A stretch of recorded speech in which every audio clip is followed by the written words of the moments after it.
Bismillahirrahmanirrahim. Assalamualaikum warahmatullahi wabarakatuh. Alhamdulillahi rabbil alamin.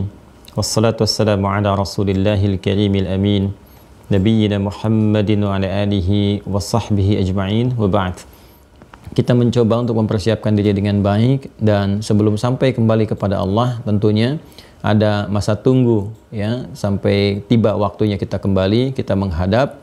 Karena itulah kemudian kita akan membahas tentang masa tunggu yang dimaksudkan, di mana kita akan berada setelah kita menyelesaikan misi kita di muka bumi ini dengan sifatnya dunia itu, seperti apa keadaannya. Ini akan kita lanjutkan dalam pembahasan kali ini, membahas tentang dua malaikat penjaga di alam pemisah, di alam tunggu, yaitu yang kita kenal dengan malaikat Munkar dan Nakir. Dari mana nama Munkar dan Nakir itu? Apa tugas keduanya? Seperti apa gambarannya? Pembelajaran kali ini itu yang akan kita coba akan maksimalkan dengan merujuk pada keterangan baik dalam Al-Quran ataupun hadis-hadis Nabi Muhammad SAW. Karena itu saya akan coba kembalikan dulu kepada urutan pembahasan yang telah kita uraikan. Saya akan membuat semacam urutan penomoran supaya memudahkan kita untuk memahami dengan baik gitu ya. Baik, kita masih ada di simpul yang kedua pada rukun iman, yaitu iman atau mengetahui hal yang terkait dengan malaikat dan ragam-ragam tugas mereka, serta segala hal yang terkait berkelindan dengan fungsi yang kedua ini, iman terhadap malaikat.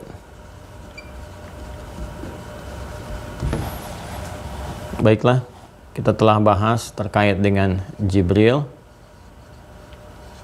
kemudian kedua Mikail, ketiga kemudian Israfil,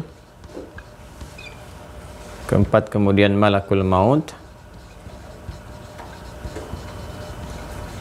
atau yang dikenal juga dengan Israel atau Azrael. Kemudian yang kelima kemarin kita bahas tentang Raqib, sifat malaikatnya gitu kan. Raqib, Atid, ini keduanya sifat yang terkait dengan dua malaikat penjaga dan pencatat amal. Nah, sampai di sini ya, saya ingin memberikan satu gambaran seperti ini ya. Jadi citra yang tampak dari nama-nama ini harus menghadirkan satu gambaran dalam benak kita yang diteruskan ke dalam hati kita, sehingga dari situ ada respon di dalam jiwa, memberikan sebuah kesan kepada diri kita, sehingga dari kesan itu muncul kemudian satu sikap untuk merespon perilakunya bagaimana ya. Jadi saya menginginkan ketika kita mengenal nama-nama ini, kita mengetahuinya dengan fungsi kemudian respon sikap kita, bukan hanya sebatas hafalan ya. Kalau cuma hafalan, nyangkutnya nanti hanya nyangkut di kepala saja, di pikiran, tidak tembus ke dalam hati ya. Ini mesti hadir ke dalam jiwa kita apa yang telah kita bahas. Demikian metode kita belajar ya. Jadi kalau kita urutkan, Jibril ditugaskan oleh Allah Subhanahu wa taala, jelaskan untuk menurunkan wahyu dan menguatkan risalah kenabian Muhammad sallallahu alaihi wasallam. Jadi kalau kita mendengar kata-kata Jibril, ya paling minimal lah kita bersolawat kepada Rasulullah. Itu respon tercepatnya. Sudah sampai belum ke kata itu, ke respon itu? Ya, jadi kan kalau konsep beriman itu kan seperti ini, ya, iqrarum bil lisan, diucapkan dengan lisan, tasdiqum bil qalbi, dibenarkan oleh hati, kemudian juga ada jawarih merespon, anggota tubuh kita. Ya kan? Nah, jadi dari mulai diucapkan dengan lisan itu turun ke hati, dibenarkan oleh hati, kemudian nanti ditetapkan oleh jiwa kita, diberikan respon kepada seluruh anggota tubuh kita untuk berperilaku. Karena itu turunan-turunan iman itu ketika sampai ke dalam hati, bentuknya perilaku. Nah, perilaku ini yang disebut dengan amal soleh. Baik bentuknya ibadah ritual, amal solehnya seperti sholat, ya kan? Nah, itu kan turunan dari keyakinan yang sudah sampai ke jiwa, didorong kita menunaikan sholat. Atau berperilaku baik yang lainnya. Ya, dalam konteks muamalah yang dihiasi dengan akhlak, kata-kata yang baik dari lisan, pandangan yang baik, seperti sering kali saya ulang, bahkan saya ingatkan dalam setiap pertemuan nampaknya, kan? Nah, ini juga sama. Ya, sepanjang dia pembahasan iman, maka apa yang diucapkan di lisan itu kalau sudah masuk kepada kategori iman harus tembus ke hati. Iman itu kan perkara hati. Ya, lisan itu membuka, begitu dibuka sampai ke hati. Demikian. Jadi iman yang benar itu tembus ke jiwa, bukan cuma di lisan. Kalau pembuka saja, itu nanti syarat pertama untuk Islam. Jelas ya? Nanti ada di Quran surah ke-49, ayat ke-14. Ya. Ini pembedanya. Jadi pembedanya saya turunkan di sini untuk dihapus kemudian ya. Quran surah 49 Al-Hujurat ya. Al-Hujurat ayat 14. Quran surah 49 Al-Hujurat ayat 14. Ya, ada ayatnya, silahkan dibuka mushafnya. Qalatil a'rabu amanna qul lam tu'minu, ya kan? Walakin qulu aslamna, ya, walakin qulu aslamna walamma yadkhulul imanu fi qulubikum. Jadi ada sekelompok orang Arab Baduy, Arab itu Arab Baduy ya. Jadi ada Arab, itu berbeda. Kalau Arab itu lingkungan kota dan umumnya terpelajar gitu, ya. Kalau kekinian. Kalau Arab itu Arab Baduy yang sifatnya nomaden, berpindah-pindah padang Sahara dan sebagainya. Nah, ada sekelompok Arab Baduy datang kepada Rasulullah SAW mengatakan kami telah beriman, membawa kata ini, kata iman ini. Nah, bagaimana kemudian respon Rasulullah SAW? Ternyata Nabi kemudian menunggu isyarat wahyu. Karena itu segala yang terkait dengan keadaan hati Allah yang maha mengetahui. Ya, Allah turunkan wahyu, turunkan ayat, sampaikan pada Rasulullah untuk merespon ya statement atau bahkan klaim yang mereka sampaikan. Apa yang disampaikan langsung dalam Al-Quran ya ketika wahyu itu turun, qalatil a'rabu, disampaikan orang-orang Arab Baduy itu menegaskan, mengatakan amanna, kami telah beriman membawa ini. Ya, lalu apa respon yang muncul dari wahyu itu? Ya, Allah menegaskan, qul, katakan Muhammad SAW, lam tu'minu, kalian belum benar imannya, belum serius. Ya, belum sungguh-sungguh, belum terlihat benarnya. Tuh dikatakan tuh belum benar, belum sejati gitu kan. Nah, baru masuk tahap kemana? Walakin qulu aslamna. Tapi katakan aslamna, kami baru masuk Islam. Ya, sedangkan syarat masuk Islam itu kan yang pertama mengucapkan kalimat syahadat kan? Syahadatin, ya, asyhadu an la ilaha illallah wa asyhadu anna Muhammadar Rasulullah. Kan itu diucapkan lewat lisan. Jadi baru sampai lisan. Nah, ini dia. Baru sampai lisan. Walamma yadkhulul imanu fi qulubikum, sedangkan iman yang diucapkan oleh lisan itu belum sampai kepada kalbu, kepada jiwa. Ya. Masih ingat kata kulub kan saya terangkan ya di sebelum-sebelumnya. Ya, silahkan disimak kembali ya teman-teman. Kata kulub itu kan jamak dari kata qalbun. Ya kan? Di dalam qalbun ada nafas. Di dalam nafas ada takwa dan fujur. Nah, maka Allah menegaskan iman yang sejati itu ketika diucapkan di lisan harus ditembuskan kepada jiwanya, ya, kepada kalbunya, ke nafasnya, tembusnya ke takwa ini sehingga jadi cahaya bagi takwa. Jadi begitu sampai kepada jiwa takwanya, membimbing jiwa takwa jadi cahaya, nuruhum yas'a baina aydihim wa bi aymanihim. Itu yang akan disupport oleh malaikat yang kemarin kita terangkan, malaikat hafadzah, itu kan, dan seterusnya. Itu yang akan nanti membangkitkan amal soleh. Jadi kalau belum sampai ke jiwa takwa ke sini, ini dorongan untuk beramal soleh agak sulit. Akhirnya apa? Ngaku Islam aja di lisan. Muslim, ya muslim. Tapi untuk beramal soleh nggak tampak. Ya karena amal soleh itu baru bisa terjadi kalau ada dorongan iman. Dorongan iman itu bisa muncul kalau sudah sampai ke takwa ke sini. Ya karena itulah dalam Al-Quran kata-kata iman, amal soleh, takwa itu bersandingan. Ya kalau kita mau turunkan jenis amal soleh misalnya sholat, ya kan? Sholat. Nah, sholat ini kan amal soleh. Amal soleh ini, ya kan, buah dari iman. Iman yang mana? Iman yang sampai ke takwa. Kalau kalimat iman ini cuma di lisan, nggak sampai ke jiwa, nggak sampai ke takwa, walaupun mengaku muslim, saya udah muslim bersyahadat, tapi kalimat imannya nggak sampai ke dalam jiwanya. Ini nggak akan terdorong, ya, nggak akan terdorong menjadi cahaya untuk melakukan ibadah amal soleh. Jadi kita akan dapati orang-orang yang mengaku muslim, Islam, tapi sulit menunaikan sholat, kan, nggak mau bayar zakat dan sebagainya. Akan tampak begitu. Jadi kalau sekarang ada didapati demikian, ya itu sebetulnya agak terlambat ya golongan yang demikian. Ya ini kata-kata ini hanya sebatas kiasan ya. Maksud saya ingin menegaskan bahwa dari dulu sudah ada yang seperti ini dan diluruskan oleh Allah dengan turunnya ayat. Kamu harusnya begini gitu ya. Jadi kalaupun nampak kekinian, nah maka segera menyadari itu semua bahwa ada yang keliru, bahwa ada yang harus diperbaiki gitu kan dan sebagainya. Nah orang-orang dulu demikian diluruskan oleh Al-Quran. Ya jadi Qul lam tu'minu walakin qulu aslamna wa lam yadkhulul imanu fi qulubikum. Didorong kemudian teman-teman sekalian naik ke atas ketemu ini. Ya, dzalikal kitabu la raiba fihi hudal lil muttaqin. Muttaqin kan orang takwa tuh, ya kan? Siapa orang takwa itu? Alladzina yu'minuna bil ghaib, ada iman dalam jiwanya. Meyakini walau tak nampak pada pandangannya, kan iman. Kemudian apa? Iman itu mensupport dia untuk mengerjakan ibadah. Wa yuqimunas shalah. Ya. Ya ayyuhalladzina amanu, iman. Kutiba alaikumusiyam, amal soleh, puasa. Kama kutiba alal ladzina min qablikum la'allakum tattaqun, takwa. Itu sandingan korelasi keseluruhannya. Nah, jadi sifat orang beriman, iman yang benar itu akan mengantarkan segala turunan pembahasan imannya ke dalam jiwa. Bukan cuman di dalam lisan. Ya, jadi demikian kalau kita praktekkan. Ini cara kita belajar ya, cara guru-guru kami mengajarkan kepada kami ya, dan kita sampaikan kembali gitu. Jadi kalau kita disebutkan kata-kata ini, jangan cuma di lisan, anak-anak kecil juga hafal yang belum baligh. Jibril, Mikail, Israfil, Israel, gitu kan? Bahkan langsung ke Mungkar Nakir, Raqib Atid, Malik Ridwan, gitu kan? Anda ajarkan burung beo juga bisa, gitu kan? Nah, tapi tipikal orang beriman, apakah tadi itu keliru? Tidak, itu benar secara keilmuan. Ilmu yang diterima, itu kan informasinya dikelola, teringat oleh pikiran. Tapi kalau kita ingin terapkan dengan karakteristik orang beriman, tanamkan ke jiwa kita. Jadi begitu kita kemudian melihat ada tulisan, mendengar kalimat Jibril, oh kita tahu, kita telah belajar.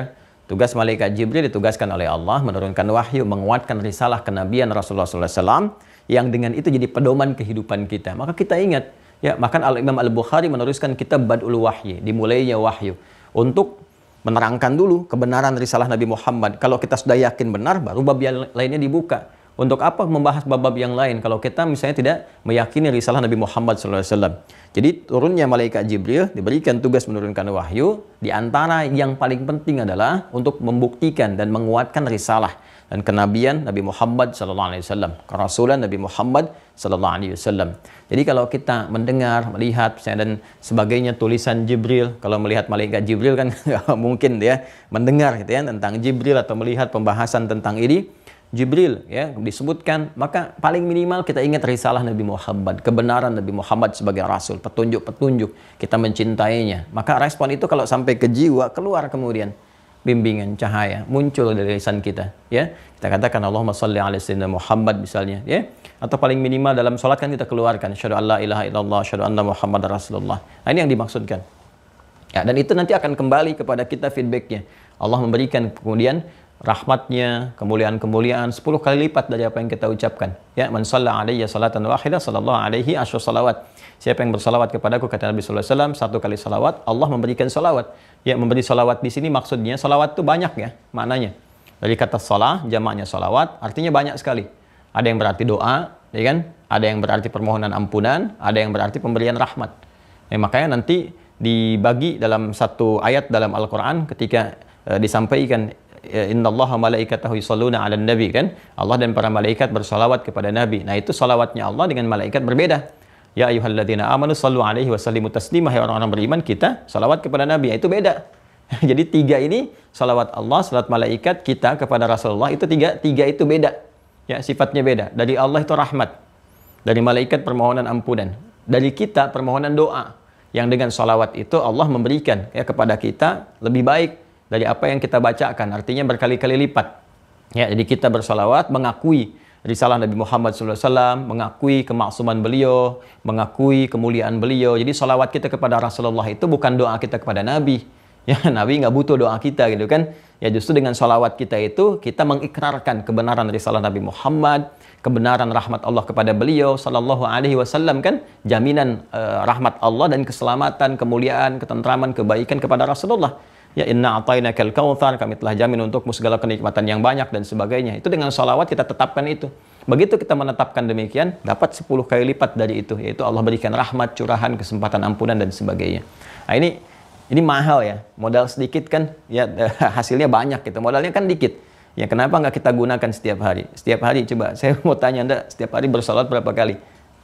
Subuh salawat nggak? Siang salawat nggak? Sampai malam tuh, sampai mau tidur, bangun tidur. Ya, sempat sholawat nggak? Masya Allah, ini kan murah gitu kan.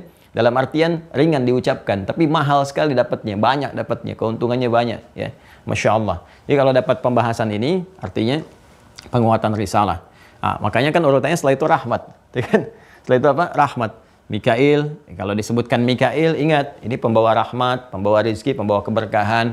Artinya kalau disebutkan malaikat Mikail, coba lihat diri kita nih. Ya, apakah masih lekat dengan maksiat atau tidak? Kan di antara rahmat diturunkan kepada orang-orang yang berbuat taat, maka tingkatkan ketaatan kepada Allah. Rajin sholat lagi dan sebagainya, kan? Lihat kondisi di rumah, hal-hal yang nggak disenangi oleh malaikat jauhkan. Hal-hal yang disenangi oleh malaikat dekatkan. Yang tidak disenangi jauhkan, yang disenangi dekatkan. Ya, buka misalnya dengan tilawah Quran, banyakin ngaji dan sebagainya. Itu Masya Allah datang kan. Nah, disebutkan Israfil, ingat bahwa tempat kita bernaung ini begitu kecil, pada akhirnya hancur juga. Ya, itu akan menjadikan kita menjadi proporsional dan seimbang mengelola aset-aset kehidupan supaya diarahkan untuk membantu ibadah. Jadi kalau kita dapat penambahan omset dari usaha, mobilnya jadi bagus, jadi begini, nggak akan terlalu bangga karena tahu akan hancur juga. Jangankan mobil aset sendiri, dunia ini akan hancur juga, alam ini, universe akan hancur juga semuanya gitu kan. Galaksi, planet yang kita lihat bagus, besar, indah, semua hancur, apalagi diri kita. Sehingga ketika disebutkan Israfil, ya kita selalu ingat ya bahwa semua kita sendiri pun akan kembali kepada Allah. Innalillahi wa inna ilaihi raji'un. Dengan itu maka hidup akan proporsional. Akan ingat itu. Jadi kalau lagi mikir nambah-nambah aset, nambah ini, yang dilihatnya butuh nggak? Kemudian manfaatnya apa? Jangka pendek, jangka menengah, jangka panjangnya apa? Bukan cuma jangka saku gitu kan. Diambil, masuk saku, masuk saku, masuk saku. Ya keluar dari situ pemetaannya apa? Ya, rencana pemetaan ibadah gitu kan. Untuk berapa tahun ke depan itu seperti apa? Kalau ada rumah gini manfaatnya apa? Apa jadiin rumah Quran? Ya, untuk tahfidz, apa digunakan untuk A, untuk B, untuk C dan sebagainya. Karena pada akhirnya hancur juga. Ya, kalau Anda simpan barang dibiarkan nggak dipakai hancur juga kan. Dan uniknya sifat dunia itu begitu. Ya, dekat, rendah, hancur, hilang gitu. Jadi Anda rumah silakan bangun yang mewah-mewah, nggak usah dipakai, simpen aja, hancur. Nggak percaya silakan, karena itu hukum dunia. Nggak percaya silakan, ya simpen gelas ini kotor, nggak dipakai kotor. Karena itu semua benda-benda yang tercipta, yang Allah kehendaki hadir sekitaran kita, itu memang didesain untuk bisa dimanfaatkan, untuk memunculkan amal dari kita. Jadi itu khidmah untuk kita, membantu melayani kita untuk beraktivitas. Nah, aktivitas itu tinggal dipilih mau amal soleh, mau amal salah. Di rumah ya rumah begitu aja. Kalau kita gunakan dengan baik jadi amal soleh, gunakan dengan tidak baik jadi amal salah. Konsekuensinya apa? Dicatat oleh malaikat. Ya, maka dari situ kemudian dicatat, hadirkan sebagai laporan. Ya, untuk kita kembali misinya apa? Semuanya akan hilang. Nah, karena itu kalau ingat-ingat malaikat Israfil, jangan kebayang bumi hancur dulu. Ya, aset-aset kita juga nggak akan kepake kalau nggak digunakan ya habis gitu kan. Nah, maka ingat untuk amal dan seterusnya. Ya, paling minimal bahwa satu saat kita pun akan kembali. Ya, akan meninggal. Imma aset-aset itu meninggalkan kita duluan, habis, atau kita yang meninggal. Maka kalau ingat malakul maut atau disebutkan Israel, maka selalu semangat untuk meningkatkan amal soleh. Karena boleh jadi setiap saat kita pulang di waktu itu kan, tinggal tunggu giliran. Ya kan? Itu saat kita pulang, waspada, menjauh dari maksiat, karena khawatir begitu melihat wafat, mendengar wafat dan sebagainya.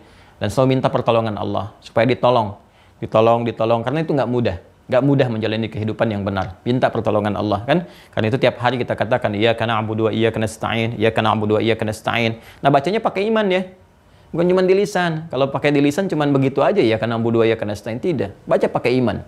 Ya, karena sholat itu kan dari apa? Refleksi dari iman kan, pancaran iman. Karena itu semua perkataan dan perbuatan kita dalam sholat, maka gunakan iman kita untuk membimbing itu. Dari sini datang kekhusyuan. Di khusyuk itu kan sumbernya dari jiwa, dari hati. Hati itu dorongan iman dari jiwa takwa. Karena itu kalau kita sholatnya pakai iman ini, ya beda dengan sekedar sholat biasa. Sholat pakai iman dengan pakai lisan beda. Kalau pakai lisan cuma berkata, bertutur. Pakai iman tidak akan didorong. Kita akan pelajari. Nah, iman ini bisa kuat dengan ilmu. Ya, dengan ilmu. Ketika iman disupport oleh ilmu, maka ini akan jadi luar biasa. Untuk itulah kita belajar. Ya, dampak kehusyuan begitu melafadzkan Allahu Akbar. Ya, ilmu menerjemahkan di pikiran kita. Allahu Akbar itu artinya Allah Maha Besar. Ya, jadi pikiran kita itu nggak sibuk dengan memikirkan yang lain. Setan nggak masuk. Ya, kan ada yang lisannya berucap Allahu Akbar, kan? Pikirannya kan kemana-mana. Ya, ada yang mikirin jemuran, mikirin mendung, mikirin cuaca, mikirin handphone belum dibalas, lupa di mana, WA belum diupdate dan sebagainya gitu. Ya, ada kan yang begitu? Ya kan? Ya. Nggak usah tunjuk orang lain ya, jangan-jangan juga pelakunya diri sendiri kan? Baik, terus hatinya goyah. Kalau sudah pikiran goyah, hati pasti goyah. Ini yang dimaksudkan Nabi. Ya, ketika sudah bertakbir, ya kemudian setan masuk gitu kan, menggoda. Ya, sampai berkata, udhkur kada, fayaqulu syaitanu, maka setan berkata, udhkur kada, ingat ini, ingat itu. Ya, maka mulai dia lupa apa yang diingat. Hatta la yash'urul musalli kam raka'atan yusalli, sampai ada orang sholat nggak ingat berapa rakaat sedang menunaikan sholat. Jadi kalau disebutkan kalimat umum sampai ada orang sholat, artinya berpotensi menimpa setiap orang, termasuk diri kita sendiri, termasuk saya, termasuk siapapun, ada potensi itu. Karena itu butuh khusyuk. Nah, ini supportnya lewat iman. Ya, Nah, dan nanti akan ada kaitan juga dengan ini nih, fungsi kematian dalam sholat. Jadi kalau kita mau sholat tuh ingat menghadirkan kehusuan, di antara cara menghadirkan kehusuan, nanti pas masuk bab sholat kita bahas dan ada korelasi dengan ini, dengan titik keimanan. Karena akan nyambung terus antara fikih, ibadah, amal soleh dengan urutan awalnya, akidah, iman akan nyambung. Nanti ada petunjuk-petunjuknya. Jadi diantaranya, kenapa Nabi diantaranya mengingatkan kepada jamaah ketika sebelum sholat, ya, sallu salatul muwadda'. Ya, sholatlah kalian kalau pengen khusyuk, rasakan sebagai sholat terakhir yang kita lakukan, perpisahan. Kita kan nggak tahu, ya mungkin di sholat ini kita berakhir dan sebagainya. Itu gambaran isyarat dari Quran surah kedua, Al-Baqarah ayat 45 sampai 46. Ya, wasta'inu bis-sabri was-salah wa innaha lakabiratun illa 'alal khashi'in. Siapa orang khusyuk itu?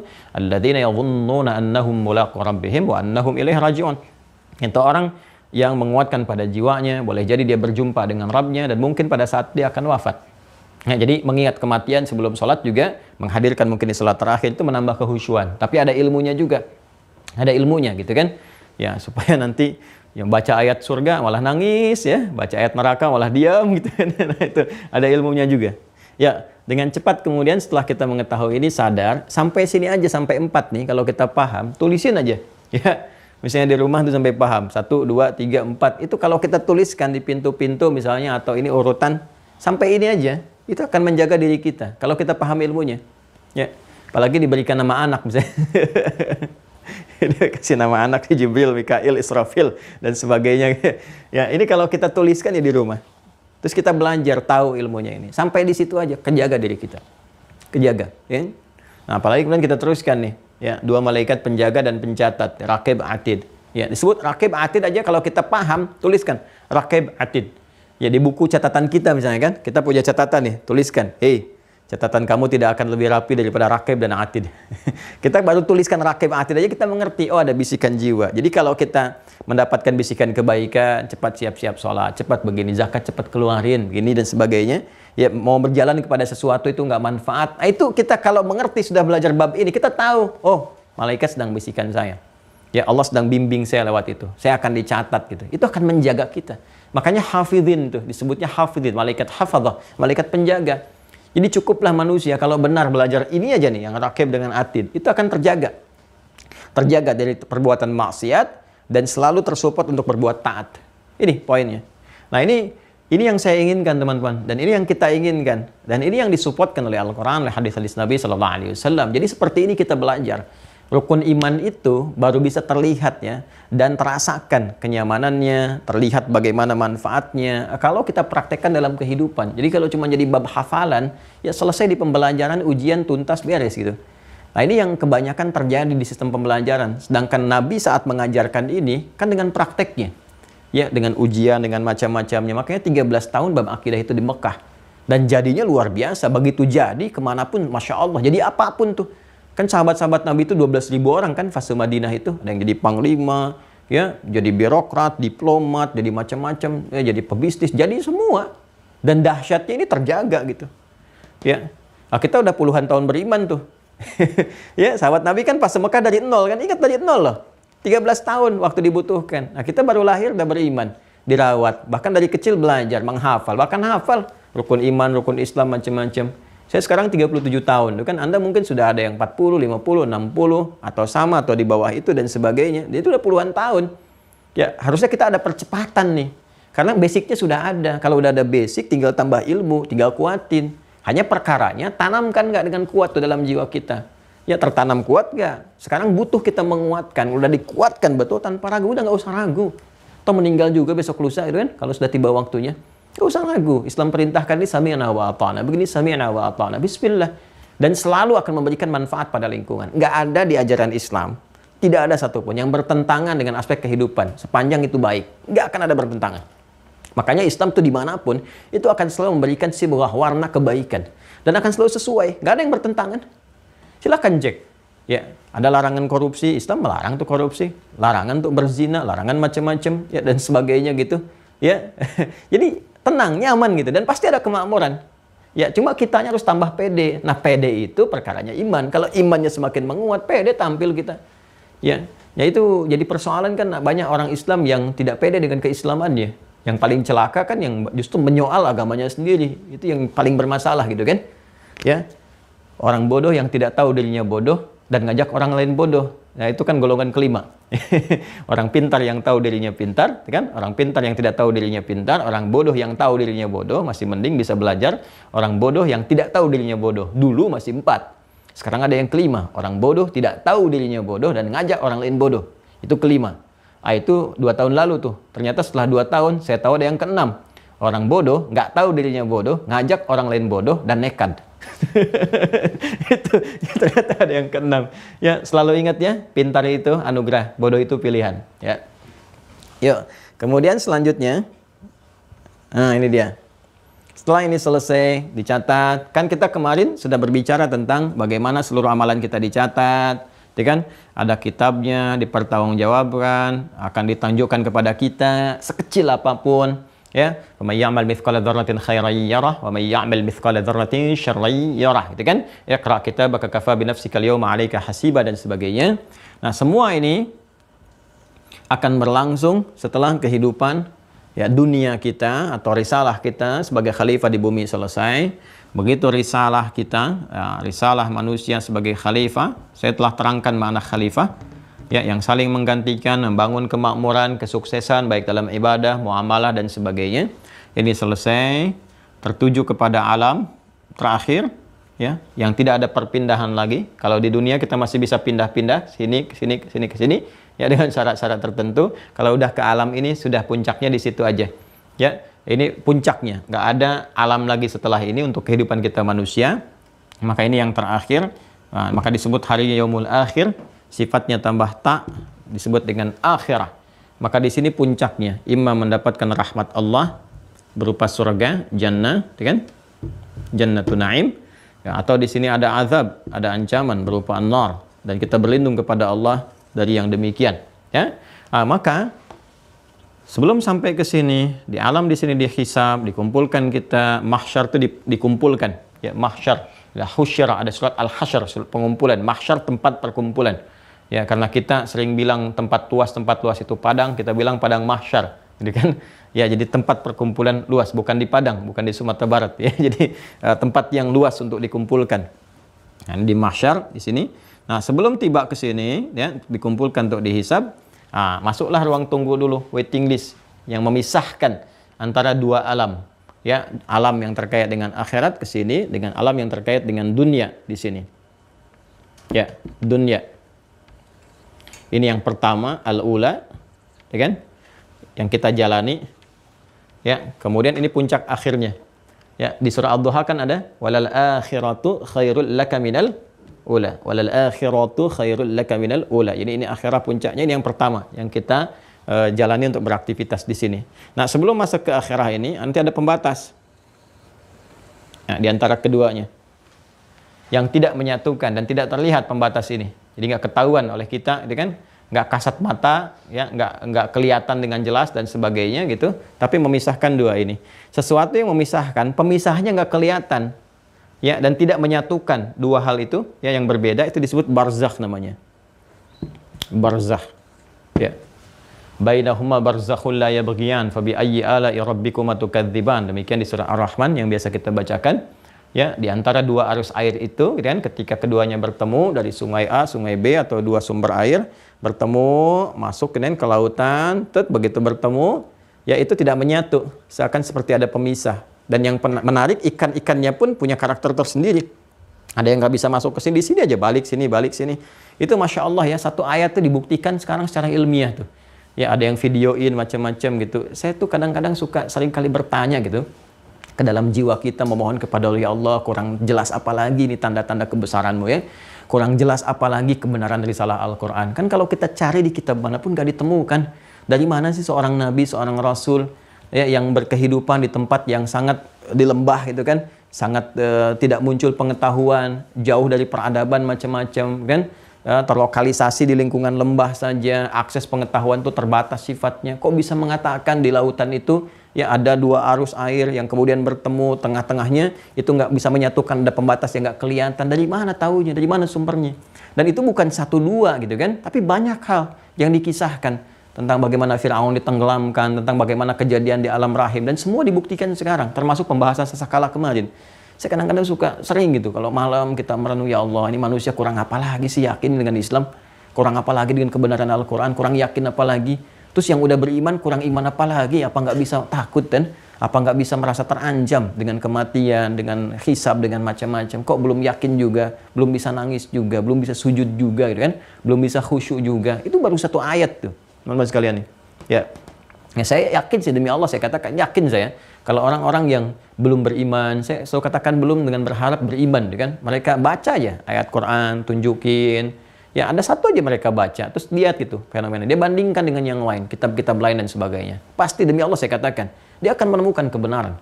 Ya, setelah satu itu baca lagi yang lain, baca lagi yang lain. Tentang Firaun, bagaimana Maurice Bucaille itu menemukan ini dan itu. Tentang sesakala, bagaimana NASA yang membuktikan dan sebagainya. Gitu. Itu demi Allah ini jadi satu ayat yang sangat luar biasa. Karena itu saya katakan pada teman-teman sekalian, ini eranya butuh penyesuaian dalam kita menampilkan dakwah. Setiap kita itu punya potensi, bahkan juga punya satu kewajiban bagi diri kita pribadi untuk berdakwah. Ya, dakwah sesuai dengan porsi masing-masing. Suami kan ke istri dakwah, ke anak-anak dakwah. Dakwah itu kan mengajak kepada kebaikan. Itu bagian dari amal soleh.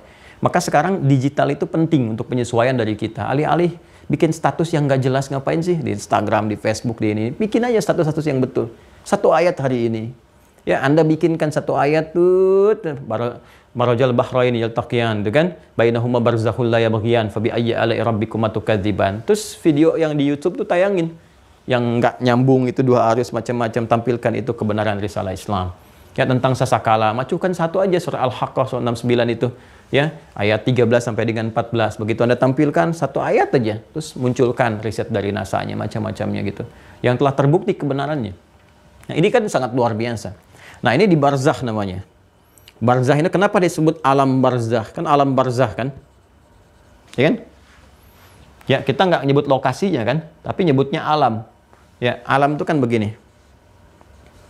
Ya, alamun. Ya kan? Ingat ya, bukan alimun, alamun. Dan ada alamun, ada alamun. Ya, seperti ini.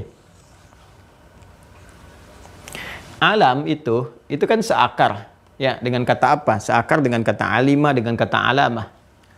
Ya. Ini ain, lam, mim. Tuh. Ya kan?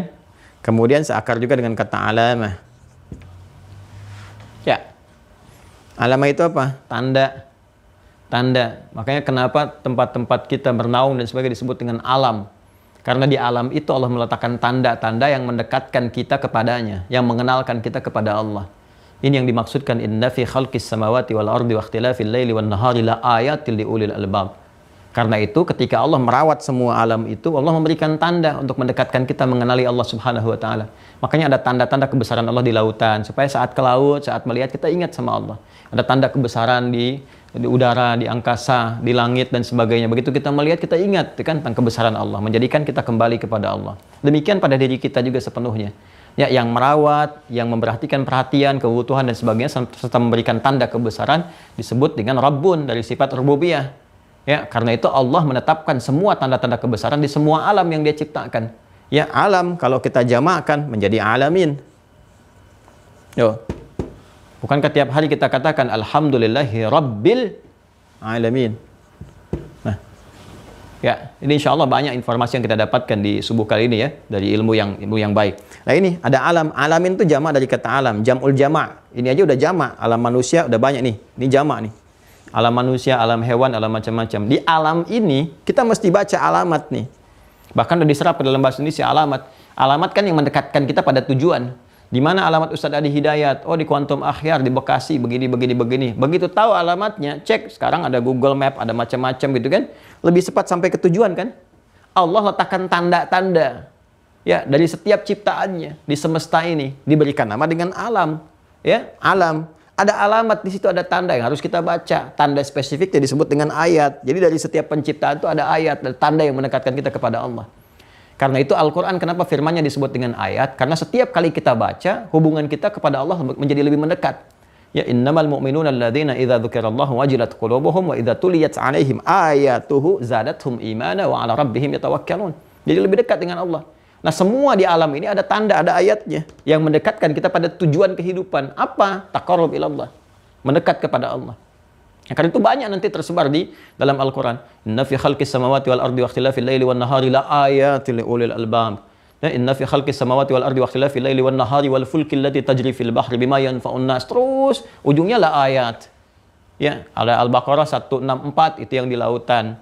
Di langit dan di bumi Ali Imran ayat 190. Dan terus ini puncaknya zikrullah. Nah, jadi cara untuk mendapatkan ini, untuk mengerti ada tanda-tanda kebesaran bahkan pada diri kita sendiri dengan apa? Dengan ilmu. Makanya dari kata alimah. Ini semua berkaitan teman-teman sekalian. Kalau kita belajar bahasa Arab itu, ya karena itulah kita jadi paham. Saya juga Masya Allah gitu kan. Ya, bukan hanya Al-Quran diturunkan di Arab karena nabinya lahir di situ gitu kan. Risalahnya universal, tidak ada hikmah juga. Ya, risalahnya universal, semua mencakup ke semua. Nabi lahir di Arab, kita mencintai Nabi Muhammad SAW dan segala sesuatunya. Tapi ternyata di antara hikmah besarnya, Al-Quran turun dengan menggunakan bahasa setempat yang dipahami, ya.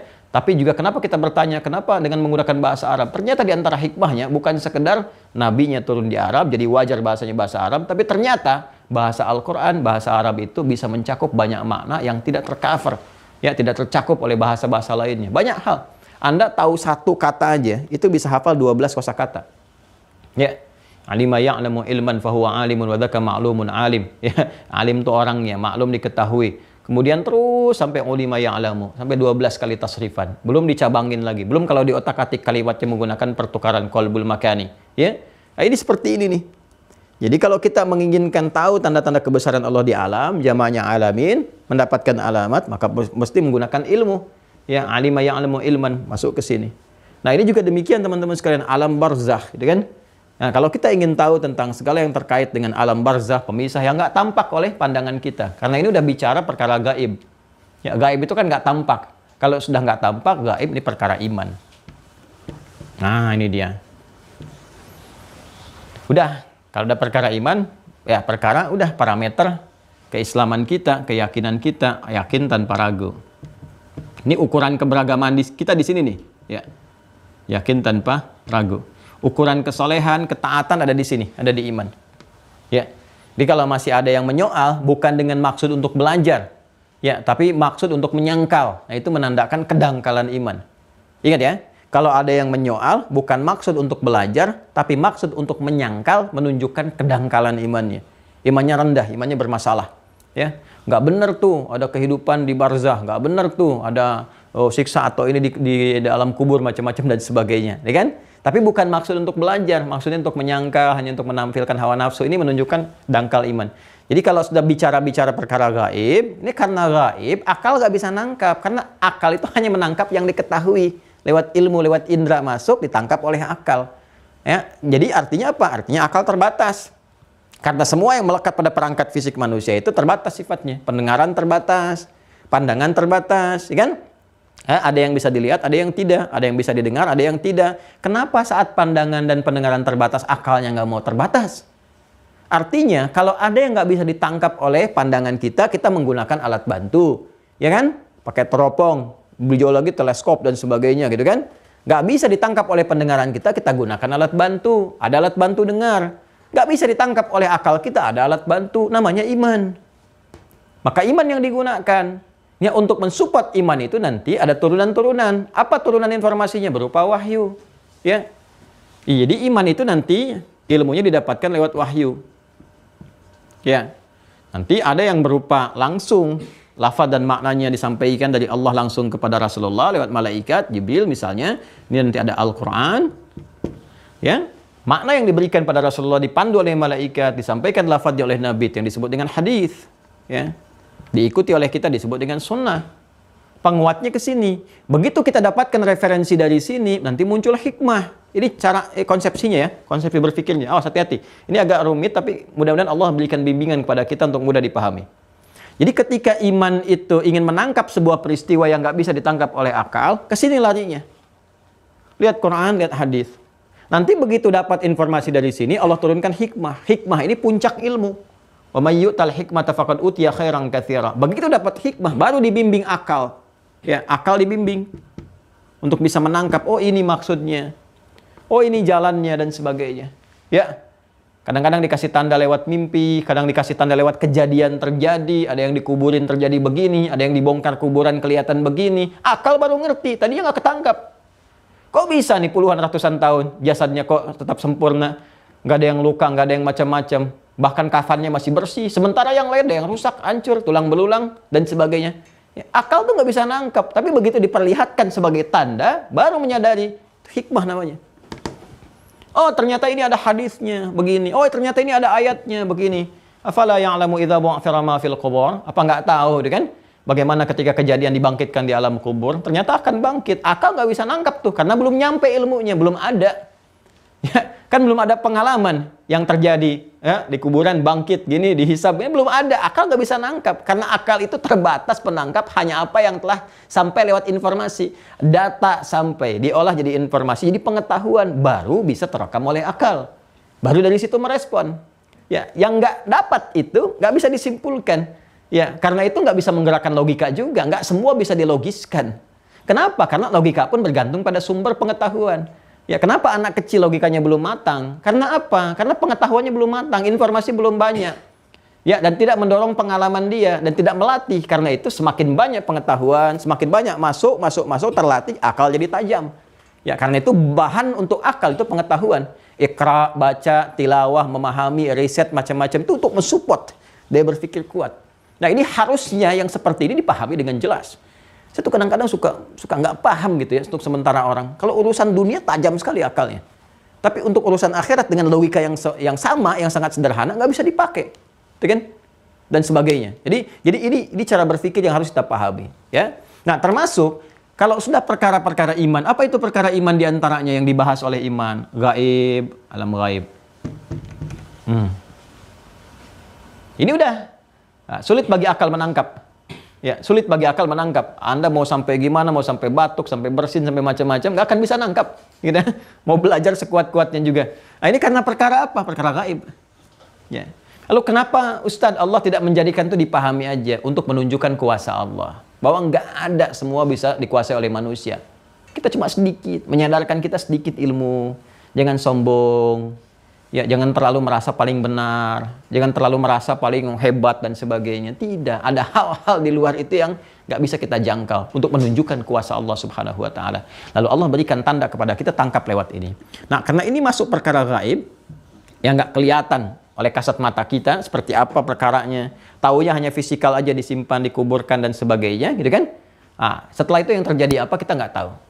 Nah, karena kita tidak tahu perkara ini, setelah kita berusaha beramal, dicatat dan sebagainya, pindah ke alam waiting list ini, alam barzakh pemisah, yang memisahkan antara dunia ula dengan akhirat, kan? Di situ ada apa? Nah, maka di sini kita penting merujuk, ini kembali ke sini, konsepsinya, yang tadi saya terangkan di awal.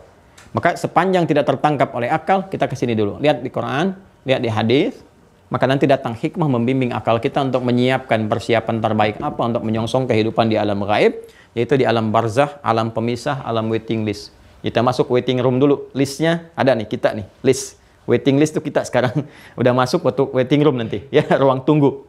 Ruang tunggunya sekatnya nggak kelihatan. Nah, di sini karena sudah berakhir kehidupan, napas kembali. Ya, saya tunjukkan prosesnya. Bismillah. Mudah-mudahan dipahami ya. Ya, untuk menuju ke alam pemisah ini, ya kan? Maka kita akan mengalami satu kejadian seperti tinta spidol juga mengalaminya, boleh habis kuota penulisannya. Ini juga sama, Quran surah ketiga Ali Imran ayat 185, ya kan? Kembali ke fungsi yang ini. Kullu nafsin dha'iqatul maut. Ingat ya, bahasa Qur'annya, ingat bukan kullu ruhin, tapi kullu nafsin. Ya, kullu nafsin, bukan kullu ruhin. Roh itu sumber kehidupan, sudah masuk. Tapi kalau sudah masuk ke dalam tubuh, roh itu juga akan mensupport amalan dengan dua potensi, takwa dan fujur. Jadi, pertama, ini nafas. Ya. Ini roh masuk ke dalam fisik, al-jasad. Ya. Wa idh qala rabbuka lil malaikati inni khaliqum basharan min salsalin min hama'in masnun fa idza sawaituhu fisik jasad wa nafakhtu fihi min ruhi, roh masuk ke dalam jasad, ya kan? Begitu roh masuk ke dalam jasad dia berubah menjadi nafas, ya, karena sudah membawa dua potensi amalan yaitu takwa dan fujur. Yang ini tadi Quran surah 15 ya, ayat 28 sampai 30. Nah, kemudian ini membawa takwa dengan fujur. Quran surah ke-91 ayat 7 sampai 10. Wa nafsi wa ma sawwaha fa alhamaha fujuraha wa taqwaha. Ya kan? Karena sudah membawa ini dan sudah saya terangkan berkali-kali, ini support untuk beraktivitas, ya kan? Kalau ini kita teruskan nanti terus takwa yang naik jadi abrar, ya. Abrar yang kemarin saya jelaskan. Kalau ini yang dikerjakan terus jadi fujar. Ya. Ya kan? Jelas ya? Ini sudah saya terangkan ayatnya di juz 30, juga silahkan temukan suratnya, sudah saya jelaskan, saya nggak akan sebutkan kembali. Ya, pokoknya ini yang innal abrara lafi na'im, ini innal fujara lafi jahim, dan seterusnya. Naik ke atas terus. Nah ini yang dicatat amalnya setiap waktu oleh malaikat, hafadha, raqib dengan atid, naik ke atas, berakhir kehidupan. Ya, dicabut nih, masuk tugas yang keempat malaikat malakul maut. Quran surah ke-32, ya kan? Ayat 11. Qul yatawaffakum malakul mautil ladzi wukkila bikum. Datang maut, dicabut. Apa yang dicabut oleh maut itu? Ini nafasnya. Nafas. Quran surah ketiga ayat 185. Kullu nafsin dha'iqatul maut. Nafsi. Kalau dicabut nafasnya berarti ini ikut nih. Hasil dari pekerjaan kita. Sudah. Begitu ini dicabut, selesai tugas yang ini. Ya, raqib dengan atid. Selesai. Nah, maka ini keluar, tersisa jasad fisik kita. Dalam keadaan jasad fisik, kalau keluar, nah ini sudah ilmunya lain lagi. Gimana roh saat dicabut, nanti kita masuk ke aspek itu setelah kita menyelesaikan yang pembahasan-pembahasan ini, ya. Nah, sekarang tersisa jasad kan, rohnya sudah keluar, jasad pun bagaimana kemudian itu ditetapkan, disimpan seperti apa gambarannya, maka masuk nanti ke bab jenazah, ya, kitabul janaiz. Bagaimana kemudian sebelumnya ditalkin, diselesaikan, dimandikan, dikafani, disolatkan, dan seterusnya. Maka ini yang akan nanti disimpan di waiting room. Kita masih waiting list, ya. Waiting room di alam barzah. Nah, disimpan, ditutup sampai tidak nampak lagi jejaknya dalam beraktivitas. Nggak kelihatan lagi sudah. Nah, itu disebut dengan kubur namanya, sifatnya. Ya, kata dasarnya qabara. Kata kerjanya, verbnya qabara. Qabara. Fi'il mudhari'nya bisa yakburu, bisa yakbiru. Qabara yakbiru, qabara yakburu. Ya, qabara itu menutup sesuatu atau menyembunyikan sesuatu, disembunyikan, menyembunyikan sesuatu sehingga nggak nampak lagi jejaknya. Nggak nampak lagi bekas-bekasnya. Itu dalam bahasa Arab disebut dengan qabara.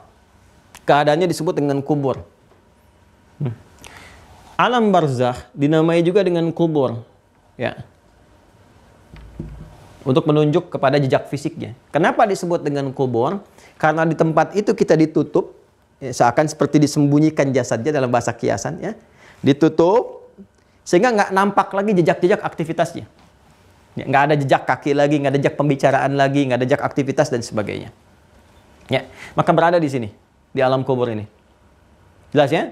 Maka disebut alam pemisahnya, fungsi pemisahnya disebut dengan barzakh. Ya, keadaan di dalam dengan tempatnya disebut dengan kubur. Nah, ini sudah melekat dalam bahasa kita dan menjadi bahasa Indonesia, kubur. Di mana dikuburkan, kuburannya di mana dan sebagainya. Ya. Nah, jadi kalau disebutkan dengan kubur, itu sebetulnya makna yang disampaikan adalah sudah orang ini sudah selesai kehidupan dunianya, sudah nggak ada nampak jejak aktivitasnya lagi. Ya. Makanya kalau misalnya kita mendengar kata-kata kubur, kuburan, ya, sebenarnya dari bahasa Arab.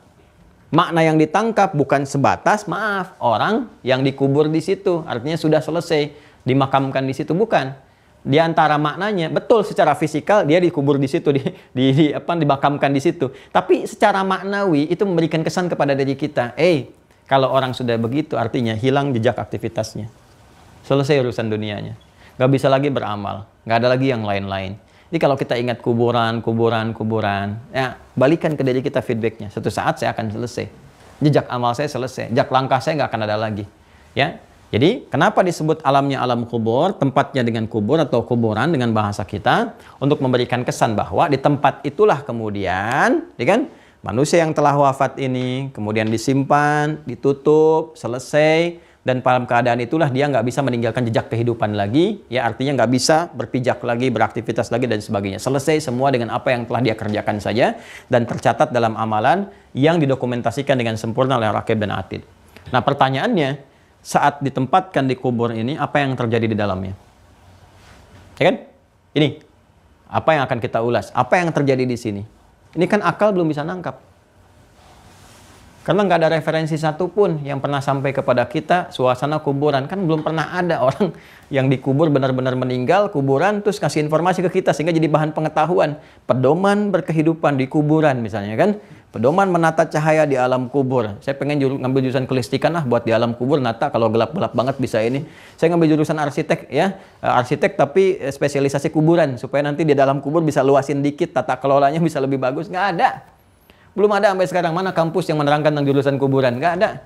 Ya arsitektur pekuburan nggak ada. Jurusan penerangan kuburan nggak ada dan sebagainya. Kenapa? Karena akal belum nyampe.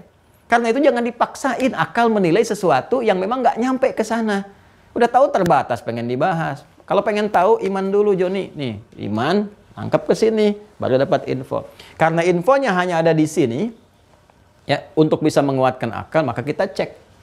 Ya. Afala ya'lamu idza bu'athira ma fil qubur? Enggak tahu enggak apa kejadiannya akan terjadi setelah dibangkitkan dari kubur. Keadaan di kubur seperti apa dan sebagainya. Nah, kita baca keterangan yang sampai dari referensi-referensi ya. Kalau kemarin kita banyak sajikan di Al-Qur'an ya, sekarang kita banyak sajikan dalam hadis. Hadis Nabi sallallahu alaihi wasallam untuk menjelaskan ayat-ayat dalam Al-Qur'an. Baik, tadi sudah saya sampaikan ayat-ayat, sekarang kita referensikan dengan hadis sehingga lebih luas ya wawasan kita. Dan nanti kita akan menyadari bahwa semua informasi ini Anda hanya akan dapatkan dalam Islam. Ya, tunjukkan kepada saya pembahasan-pembahasan di kitab manapun yang detil menerangkan tentang kubur dan sebagainya. Nanti kita akan lihat di mana tunjukkan. Ya, jadi dengan itu kita balik bertanya, butuh apa lagi sih pembuktiannya tentang kebenaran Islam gitu? Ya, selanjutnya kita mulai ya. Kita belajar hadis. Nih saya sudah siapkan ada beberapa kitab hadis. Sekarang kita masuk ke Al-Bukhari dulu ya. Ambil ini yang derajat tingkatan paling sahih. Ini saya gunakan ya, kitab Al-Bukhari-nya. Ini yang tanpa syarah. Ya, yang syarah juga saya punya, tapi nggak kita gunakan dulu untuk memudahkan pembahasan. Kita beri contoh, tetap kita beri contoh. Bismillah. Kita ambil yang pakai syarah misalnya. Ini yang Al-Bukhari ada 2 ini. Ini yang syarah Muslimnya Nawawi. Baik.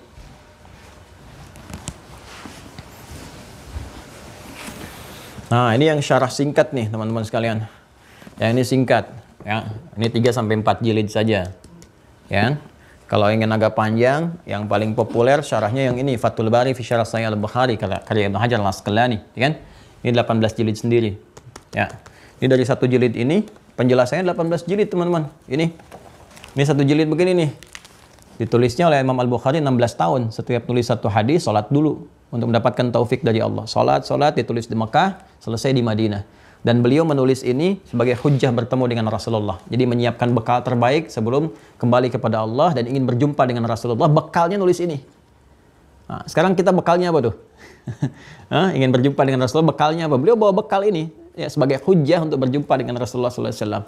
Nah, ini ditulis 16 tahun, selesainya di Madinah. Jadi nggak bisa kita 16 hari jadi mufti gitu kan. Ini aja ditulis 16 tahun. Ya, nah, kita belajar. Nah syarahnya banyak. Ini syarah ditulis sampai 18 jilid. 1 kitab ini 18 jilid untuk penjelasannya. Nah untuk memudahkan, kita lihat di sini.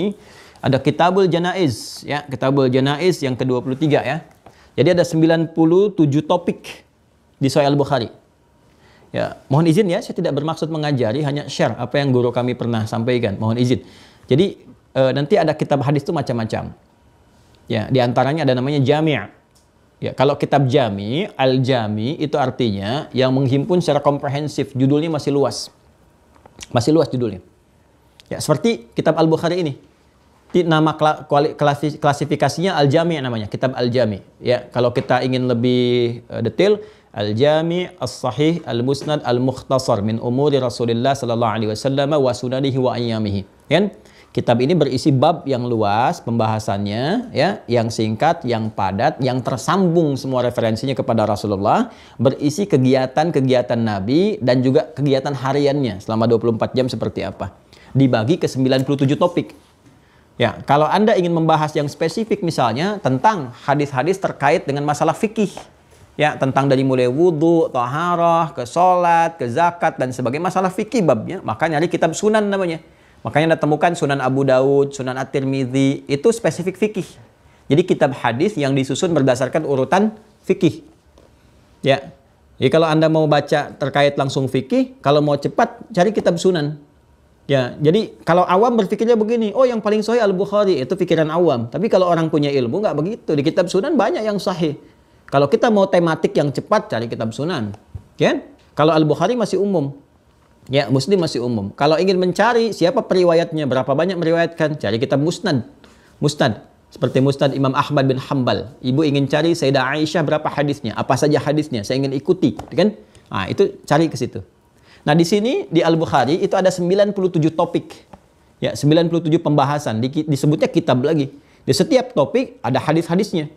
Ya, nanti yang pertama Kitabatul Wahyi, kan berapa hadis, Kitabul Iman sekian hadis, Kitabul Ilmi sekian hadis. Sekarang kita ada di topik ke-23 tentang Kitabul Janaiz. Ya, jadi referensinya di Kitabul Janaiz, topik ke-23 di Sahih Al-Bukhari, babnya bab ke-67. Ya, Masya Allah, ulama kita ini Masya Allah. Ya, satu, kalau kita sebut bab, dulu disebutnya kitab. Di kitab ini ada bab lagi, topik ada subtopik lagi, di setiap subtopik ada hadisnya berapa lagi gitu. Ini Masya Allah ya. Ya, babnya tentang al-mayyit yasma'u khafqan ni'al. Ya, mayit mendengar ya suara tapak kaki. Kalau ni'al itu sendal bahasa Arabnya sekarang, telapak kaki, ya alas kaki gitu ya. Bab tentang mayit mendengar tentang suara alas kaki. Nanti kita lihat ya dalamnya. Babul Janaiz. Jelas ya? Yuk kita baca. Hadisnya nomor 1338. 1338. Catat dulu ya. Sahih Al-Bukhari, Kitabul Janaiz, gitu kan? Nomor hadis 1338. Insya Allah sama ini. Insya Allah ya. Baik, rawinya dari sahabat Anas bin Malik radhiyallahu taala anhu. Dari Anas bin Malik radhiyallahu taala anhu. Nanti untuk kita buat catatan ya. Untuk di akhir supaya kalau dirangkum itu lebih terukur, nanti referensinya ada. Yuk kita bacakan. Bismillahirrahmanirrahim. Qala haddatsana Iyash, haddatsana Abdul A'la, haddatsana Sa'id qala wa qala li Khalifah haddatsana Ibnu Zurai', haddatsana Sa'id an Qatadah an Anas bin Malik radhiyallahu taala anhu 'anil Nabi sallallahu alaihi wasallam qala. Yuk kita lihat. Nabi SAW bersabda, kata Anas bin Malik disampaikan, nah ini tradisi kita nih, kita punya transmisi, ya penyampai riwayat, jadi semua validitasnya teruji. Dan gak ada satupun di muka bumi ini yang menyampaikan ya, tentang ajaran agamanya tersambung kepada Rasulnya dengan riwayat seperti ini. Tunjukkan kepada saya, satu nabi aja di zaman siapa, nyampaikan informasi tersambung dari sipulan sampai ke Nabi Isa. Sipulan sampai ke Nabi Musa. Ya, dan itu hampir semua aktivitasnya. Tunjukkan.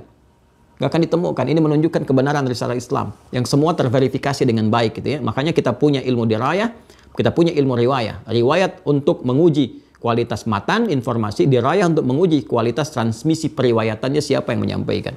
Apa yang Nabi sampaikan? Qala al-abdu idza wudi'a fi qabrihi. Seorang hamba itu jika sudah diletakkan jasadnya di dalam kuburnya, ya kan?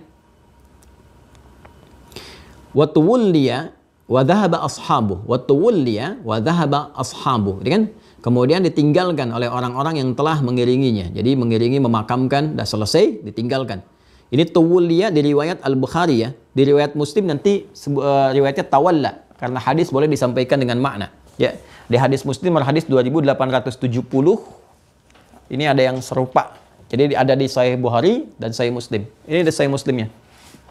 Saya bacakan langsung dan saya tunjukkan nomor hadisnya 2870 ya. Jadi riwayat yang disampaikan oleh Imam Al-Bukhari didapati juga di riwayat Imam Muslim nomor hadis 2870. Kita lihat nomor hadis 2870. Kalau nggak salah tentang jannah itu. 2870. Bismillah. Baik, ini temukan. Ya betul. Kitabul Jannah. Kitabul Jannah wa sifatun na'imiha wa ahliha. Ya, bab pembahasan tentang surga, dan ciri-ciri, ya, ciri-ciri atau tanda-tanda kenikmatannya dan penghuninya. Jadi kita bisa melihat dari sejak berkehidupan di dunia sampai di alam kubur, siapa nih tanda-tanda ahli surga itu. Nah, ini dibahas oleh Imam Muslim. Ya, di kitab yang topik yang ke-51 di Sahih Muslim. Topik ke-51 Sahih Muslim. Nomor hadisnya 2870. 2870. Jadi ahli surga itu udah kelihatan tanda-tandanya sejak di dunia, di alam kubur dan nampak. Nah, nanti digambarkan sifat surganya setelah masuk ke alam kubur. Dari mana taunya? Informasi Nabi. Ini gaib ya.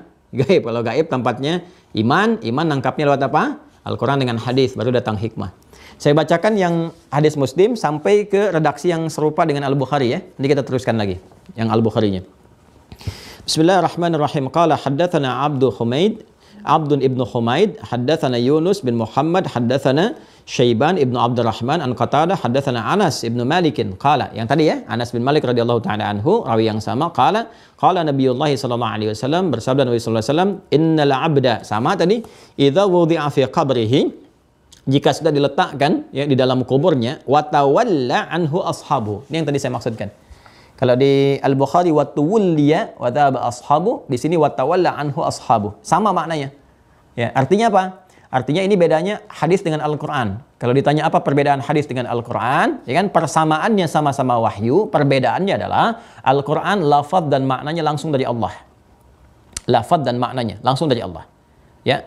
Kalau hadis lafaznya dari Nabi, makna ya petunjuknya itu dari Allah langsung. Jadi maknanya dari Allah, isinya dari Allah, makna disampaikan lewat malaikat. Itu yang disebut di surah An-Najm, wa ma yantiqu 'anil hawa in huwa illa wahyu yuha. Disampaikan berupa makna, dibimbing, diberikan pedoman-pedoman. Ya. Kalau kita kan itu diilhamkan kan lewat jiwa kita, dibisikkan oleh malaikat. Kerasa nggak kalau di jiwa kita suka ada bimbingan? Catat ini, gitu kan? Ada bahasa diri kita tuh. Ya, kamu kesini hari ini, hati-hati begini, ini sudah gelap ya, cepat begini, begitu bahasa kita kan? Nah, itu manusia itu diilhamkan. Kalau Nabi diberi wahyu. Nah, sifat wahyu ini ada dua. Ada yang lafadznya langsung dari Allah, disampaikan lewat malaikat, disampaikan lafadznya begini, nggak boleh berubah. Itu Al-Quran. Ada yang maknanya dibimbing maknanya. Nabi keluarkan dengan bahasa Nabi, tapi maknanya dibimbing oleh Allah lewat malaikat, dibimbing, berikan bimbingan. Keluar lafadznya dari Nabi, itu hadis namanya. Jelas ya? Karena itu hadis boleh diriwayatkan dengan makna. Ya, dengan bahasa sahabat boleh. Yang penting maknanya serupa. Ya, lafadznya bisa berbeda. Karena itu kita temukan di satu hadis, kasus yang sama, lafadznya bisa beda. Tapi maknanya sama. Maknanya itu juga gitu. Ya, karena kenapa? Tipikal manusia kalau mendengar sesuatu, ada 3 orang, terus menyampaikan lagi, itu pasti bahasanya beda.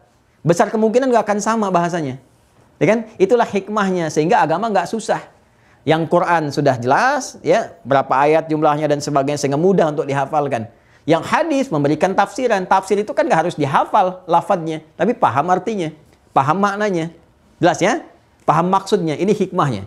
Karena itu jangan heran kalau menemukan satu kejadian, ya lafadz-lafadz hadisnya bisa beragam. Ada 2, 3, 4, 5 lafadz, tapi maknanya sama. Menunjukkan yang mendengar itu bukan 1, 2 orang. Nah, inilah menunjukkan thiqahnya, terpercayanya dalam Islam informasi itu. Jadi yang didengar dari Nabi nggak 1 orang. Berapa orang, 2 orang, 3 orang, 4 orang. Walaupun ada yang dengar 1 orang, setelah itu yang menyimaknya banyak lagi. Nah, nanti hadisnya pun istilahnya beda lagi. Ya, kalau semua dari golongan pertama dari Nabi, misalnya jumlahnya banyak, nggak mungkin banyak berbohong. Nggak mungkin sepakat berbohong, karena yang dengar terlalu banyak. Setelah itu didengar oleh banyak orang lagi, itu mutawatir namanya. Ya, kalau nanti yang dengar 1 orang nih, setelah itu banyak, turun status jadi masyhur. Nanti ada hadis ahad dan sebagainya. Nah, ini apa ilmu ya, di ilmu mustalah hadis. Yang saya ingin sampaikan, hadis di Al-Bukhari dikuatkan juga di hadis Muslim, ya informasinya serupa, yaitu apa? Ya, yaitu tatkala seorang hamba itu, ya, sudah mulai jasadnya disimpan di dalam kuburnya, al-'abdu idza wudi'a fi qabrihi wa tuwliya atau tawalla, ya, wa dhahaba anhu ashabu, ya, kemudian telah ditinggalkan oleh orang-orang yang mengurusnya di alam kubur. Jadi sudah kemudian dimasukkan ke kubur, dimiringkan, tutup pakai papan, udah selesai semuanya, ya. Nah, udah selesai, doa selesai, ditinggalkan tuh. Nah, jadi begitu ditinggalkan, perhatikan baik-baik. Hatta innahu la yasma'u qara'ani 'alihim. Allahu akbar. Jadi begitu ditinggalkan itu sudah mulai terdengar suara orang-orang yang meninggalkannya. Nah, ini gaib ya, jangan ditangkap oleh akal ya. Ya, nanti tangkapnya oleh iman. Kalau belum yakin, nanti pas dikubur tahu sendiri. Kalau pengen tahu cepat, ya nanti sesuai ajal dikubur. Meninggal langsung dikubur. Nah, ini dari Nabi. Karena itu kita bahas, kenapa Al-Bukhari membahas tentang benarnya Nabi dulu. Supaya kita yakin dengan semua sabda berikutnya. Jadi kalau kita nggak yakin dengan Nabinya, akan ragu semua. Yang paling aneh itu katanya yakin dengan Nabi, disampaikan malah ragu. Ini orang aneh nih. Ya, kita jangan ikut-ikutan aneh. Karena kita sudah yakin dengan Nabi Muhammad, ingat, kita sudah beriman, yakin dengan Nabi Muhammad, syahadatnya syahadu an la ilaha illallah, syahadu anna Muhammad Rasulullah. Tangkap oleh iman kita dulu. Yakini dulu tanpa ragu. Nanti begitu sampai ainul yakin, terlihat. Begitu merasakan hakul yakin. Ya. Baik. Kemudian hatta innahu la yasma'u qara'ani alihim. Ya, sampai kemudian ya, ketika ditinggalkan itu tinggal terdengar jejak langkah suaranya aja. Tak meninggalkan mereka. Nah, kalau sudah pergi semua itu, ya, kemudian atahu malakan, datanglah dua malaikat. Nah, ini pembahasan kita nih. Datanglah dua malaikat. Fa'aqadahu fayaqulani lahu, maka mulai mendudukkan dia. Wah, ini sudah, ini kejadian alam kubur nih, yang kita lihat kan dibaringkan. Jadi Anda nggak usah bertanya, Ustadz, itu kan dibaringkan tuh, ditidurkan, kok bisa didudukkan? Nah, nanti saat masuk alam kubur, alami sendiri masing-masing. Informasi ini kita yakini dulu, kita lihat bagaimana keadaan dan sebagainya. Wallahu a'lam, alam ghaib itu disampaikan sebagai persiapan kita. Karena kita beriman, mukmin, yakin, kita siap-siap dari sekarang. Ya, kalau yang masih nanya, pengen pembuktian ini tuh, ya nanti buktikan sendiri, masuk ke dalamnya, baru kelihatan setelah tiba waktunya. Ya. Fa'aqadahu, maka didudukan, kemudian keduanya mendudukkan orang itu, jasad itu, ya. Fayaqulani lahu, maka berkata, mulai diinterogasi, mulai ditanya. Ya, malaikat itu bertanya kepadanya, dua malaikat itu bertanya, "Ma kunta taqulu fi hadzal rajuli Muhammadin sallallahu alaihi wasallam?" Ya, bagaimana pendapatmu tentang sosok ini? Ya, laki-laki ini itu Muhammad sallallahu alaihi wasallam. Ya, pertanyaan tuh pertama disampaikan. Ya, kemudian fayaqulu, maka menjawab hamba itu, "Asyhadu annahu Abdullah wa rasuluh." Saya bersaksi bahwa beliau ini adalah hamba Allah dan rasulnya. Ya. Fayuqalu, maka dikatakan kepadanya, "Unzur ila maq'adika minan nar, abdalakallahu bihi maq'adan minal jannah." Allahu akbar. Lihat nih, tempatmu ini di akhirat ini, ya, ada dua kemungkinan nih. Ya, penantian. Tadi yang saya terangkan. Begitu dunia berakhir, waiting room, kita waiting list, masuk waiting room, akhirat kan? Nah, akhirat ini cuma dua seperti saya sampaikan tadi. Imma rahmat, imma azab. Rahmat itu surga, azab itu neraka. Ya, tinggal mana nanti yang ujungnya yang mana? Maka kenapa Imam Muslim menyebut tentang bagaimana surga, nikmatnya, dan gambaran penghuninya. Jadi di alam kubur itu sudah ditampakkan, di tempat kamu ini begini-begini. Ini ada dua kemungkinan kata malaikat. Lihat nih, kemungkinan kamu yang berada di neraka itu, dengan jawaban kamu seperti tadi itu, kemungkinan kamu di neraka itu dihilangkan oleh Allah. Ya. Artinya apa? Bukan di situ tempatmu. Ya. Allah sudah mengganti itu semua, maq'adan minal jannah, dengan satu tempat di surga. Ya, ini memberikan gambaran kepada kita, setiap manusia itu tergadai keadaannya, imma surga rahmat Allah, imma neraka azab Allah Subhanahu wa taala. Kan? Tinggal bagaimana kita sendiri berikhtiar untuk mendapatkan rahmat Allah dengan amal soleh kita. Nah, saat masuk alam kubur itu sakarat kan ditempatkan tuh. Masuk alam kubur jelas dikonfirmasi itu. Ya, syahadatnya yang diucapkan tiap hari, tiap waktu, ya. 5 kali kita ucapkan dalam sholat itu, tiap hari kita ucapkan syahadu an la ilaha illallah, syahadu anna Muhammad Rasulullah. Itu kan selalu terbawa nanti. Kan dalam kehidupan juga begitu secara psikologis. Ya, saya gambarkan gini. Ini Imam Al-Ghazali hebat sekali menggambarkan ini. Teman-teman sekalian, orang itu kan kalau tidur akan membawa suasana bangunnya kan? Jadi kalau Anda sebelum tidur, saya sebelum tidur, kan akan tersimpan di memori kita kan? Ya, informasi-informasi, kesan-kesan yang nampak. Nanti saat tidur kan terbawa kan memori itu ke dalam tidur kita. Menjadi mimpi kan? Makanya ada yang menyebut bunga tidur kan? Ya, jadi kesan yang tampak sebelum kita tidur terbawa. Makanya anak-anak tuh kenapa ada yang ngigo, ada yang macam-macam. Adik misalnya berselisih dengan kakaknya macam-macam. Tiba-tiba ketika dia tidur, kakak jangan begini. Kenapa? Karena suasana bangun terbawa dalam tidur. Jelas? Ya, jadi keadaan tidur seseorang akan dipengaruhi dalam keadaan terjaganya dia sebelum tidur. Dan keadaan bangun dia akan terpengaruhi dengan keadaan saat dia setelah tidur. Bukankah Anda kalau bermimpi sesuatu, kemudian Anda bangun dari situ, suasana mimpi terbawa kan dalam suasana bangun tidur? Itu Imam Al-Ghazali menjelaskan sangat indah sekali. Orang-orang di alam kubur, itu gimana bangunnya saat dia di dunia. Aktivitasnya bagaimana, itu kesan yang terbawa ke alam tidurnya, ke alam kuburnya. Jadi kalau masih di dunia alam tidur, Kalau masuk alam barzah, alam kubur. Jadi keadaan kubur itu bergantung sekarang keadaan kita di dunia. Makanya semua ekspresi kita dunia kita akan dibawa saat ke alam kubur kita itu dikonfirmasi oleh malaikat di alam kubur. Nanti keadaan kubur kita akan menentukan keadaan bangun kita dari kubur. Afala ya'lamu idza bu'thira ma fil kubur. Jadi sebetulnya miniasi kehidupan sampai akhirat, miniaturnya ada sekarang yang kita alami di dunia. Bangun, tidur, bangun lagi. Ya, bangun, tidur, tidur lagi. Habis tidur, bangun lagi. Tidur, bangun lagi. Gitu kan? Tapi kan dari bangun ke tidur ke bangun lagi kan suasana yang dibawa keterkaitan satu dengan yang lainnya. Sama. Sekarang kita bangun, tidur di alam kubur, gitu kan? Tidurnya pun bukan sembarang tidur, ada suasana yang berbeda. Nanti bangun lagi, semua apa yang dialami terbawa seterusnya. Nah, jadi akan ditanya, kalau sudah benar jawabannya, asyhadu annahu abduhu, gitu kan? Wa rasuluh, aku bersaksi bahwa beliau ini adalah hamba Allah dan rasulnya. Maka ditampakkan, nih, potensi kamu yang masuk neraka, nggak ada. Masuknya dapat rahmat Allah di surga dengan jawaban tadi. Kemudian Allahu Akbar. Qala Nabi sallallahu alaihi wasallam, Nabi melanjutkan sallallahu alaihi wasallam, fayarahuma jami'an, kan? Fayarahuma jami'an, maka terlihat semuanya gitu kan? Semua itu tempat kebaikannya, malaikatnya nampak dan sebagainya. Wa ammal kafiru awil munafiq. Sedangkan orang kafir dan orang munafik, hati-hati nih. Sedangkan orang kafir, orang munafik, hati-hati. Fayaqulu, maka ketika ditanya ya oleh malaikat tadi, oleh dua malaikat, makun tataqulu fi hadzal rajuli Muhammadin sallallahu alaihi wasallam, apa ya menurut pandangan kamu? Ya, siapa orang ini? Ya, siapa orang ini? Apa misinya? Apa risalahnya? Bagaimana pendapatmu tentang orang ini? Maka orang kafir, orang munafik akan menjawab, la adri, enggak tahu. Kuntu aqulu ma yaqulun nasu, aku ikut-ikutan aja, orang kata begitu aku ikut. Ya, jadi cuma di lisannya. Jadi ini menunjukkan hati-hati ya, antara alam kubur, menjelang ke kubur, itu semua saling berkaitan. Jangan dikira mudah mengucapkan kalimat asyhadu alla ilaha illallah. Banyak orang saat hidup aja susah kok mengucapkan asyhadu alla ilaha illallah, asyhadu anna muhammadar rasulullah. Buktinya banyak sekarang. Jutaan, ratusan juta, bahkan mungkin mencapai miliaran. Ada orang yang nggak sanggup mengucapkan asyhadu alla ilaha illallah. Saat hidup ada yang nggak sanggup. Ya, jadi jangan dikira mudah. Ya, kalau ada orang mengatakan begitu mudahnya masuk surga, cuma mengatakan asyhadu alla ilaha illallah masuk surga. Ya coba aja lihat sekarang aja nggak sanggup orang mengatakan itu. Jangankan sebelum meninggal, dalam hidupnya aja nggak sanggup mengucapkan itu. Asyhadu an la ilaha illallah, asyhadu anna muhammadar rasulullah.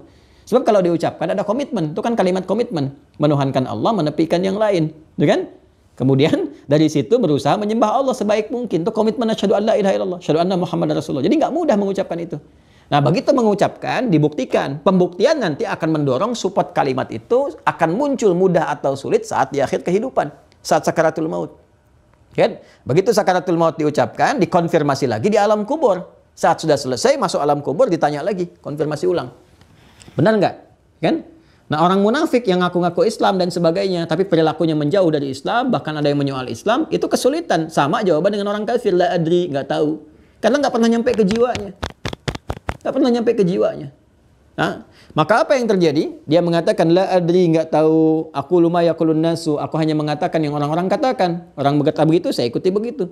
Fayuqalu, maka dikatakan, malaikat itu, dua malaikat berkata kepadanya, la daraita wa la talaita, kamu ini dikasih kehidupan, enggak pernah tahu, enggak pernah baca, enggak pernah belajar, enggak pernah pahami. Talayatlu itu membaca, memahami dan mengamalkan.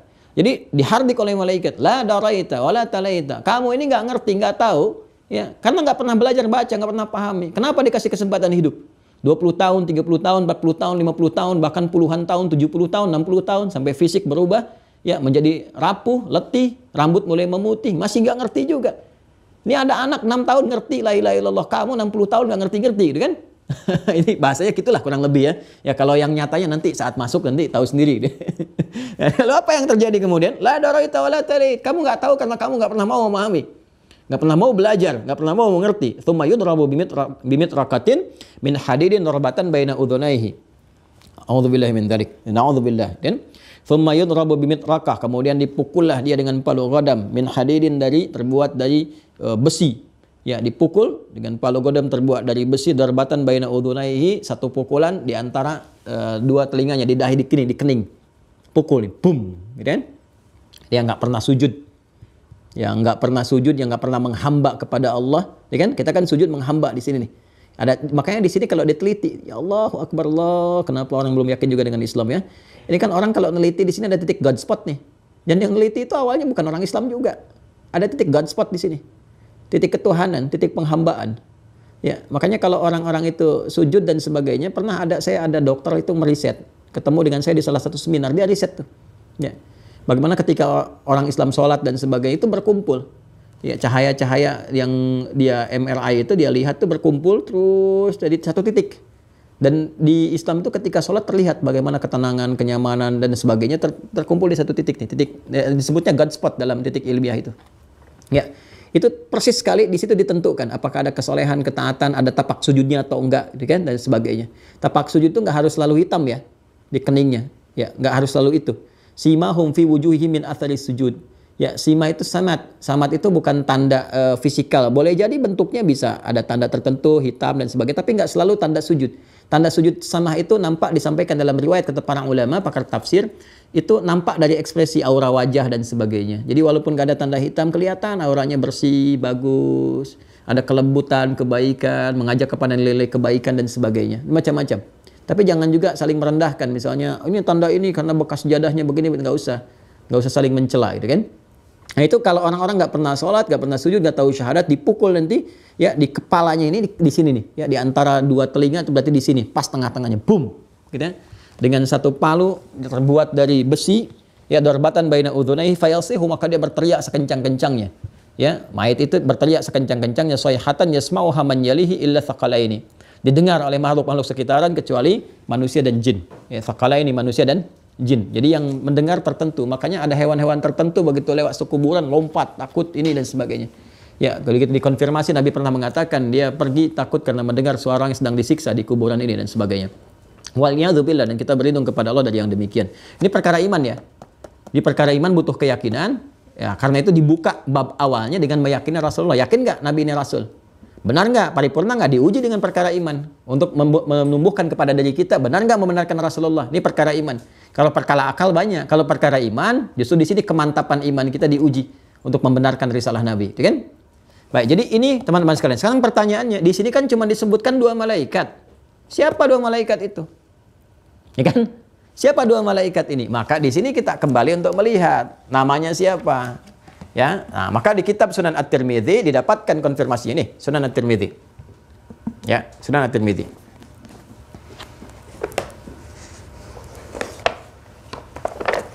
Baik, teman-teman sekalian, di Sunan At-Tirmidzi di Kitabul Janaiz. Ya, Kitabul Janaiz. Allahu Akbar. Ini kitabnya. Ya, Sunan At-Tirmidzi, ini yang saya punya. Kitabnya Kitabul Janaiz, kemudian bab yang ke-71.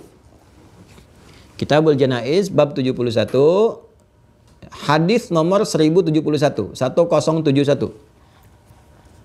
1071. Baik, saya bacakan ya. Nah, ini bagian penghujung pembahasan kita. Kan kita belum temukan tuh yang kita hafal dari kecil. Mungkar nakir itu kan. Di mana tuh mungkar nakir? Kan kita belum ketemu. Ini cuma 2 malaikat dan sebagainya. Ayo kita teruskan ya. Bismillahirrahmanirrahim. Babu ma jaa fi adzabil qabri. Bab yang terkait dengan informasi terkait dengan siksa kubur. Oh, kalau ada yang suka bertanya, nggak ada siksa kubur, nggak ada ini dan sebagainya. Dipertanyakan keimanannya tuh. Ini di hadis ada. Ya. Di kuburan cuma tidur. Informasinya tidur, nggak ada siksaan. Ya kalau Anda tidur ketemu kuntilanak aja kan siksaan tuh. Ya, Anda tidur ketemu kuntilanak ya, bangunnya telat kan merasa tersiksa dikejar-kejar sampai teriak-teriak. Istri bingung, "Papa kenapa papa nggak bangun-bangun?" Begitu bangun mimpi kuntilanak mah dikubur, Anda nggak bangun-bangun. Ya terus Anda mimpi ketemu neraka tuh, nggak bangun-bangun sampai hari kiamat. Siksaan bukan tuh? Pagi siang ditampakkan neraka sampai petang. Ya, Anda nggak bangun-bangun. Nah, itu cara menjawabnya teman-teman sekalian. Kalau dia nggak yakin dengan dalil, kasih jawaban yang demikian. Ya.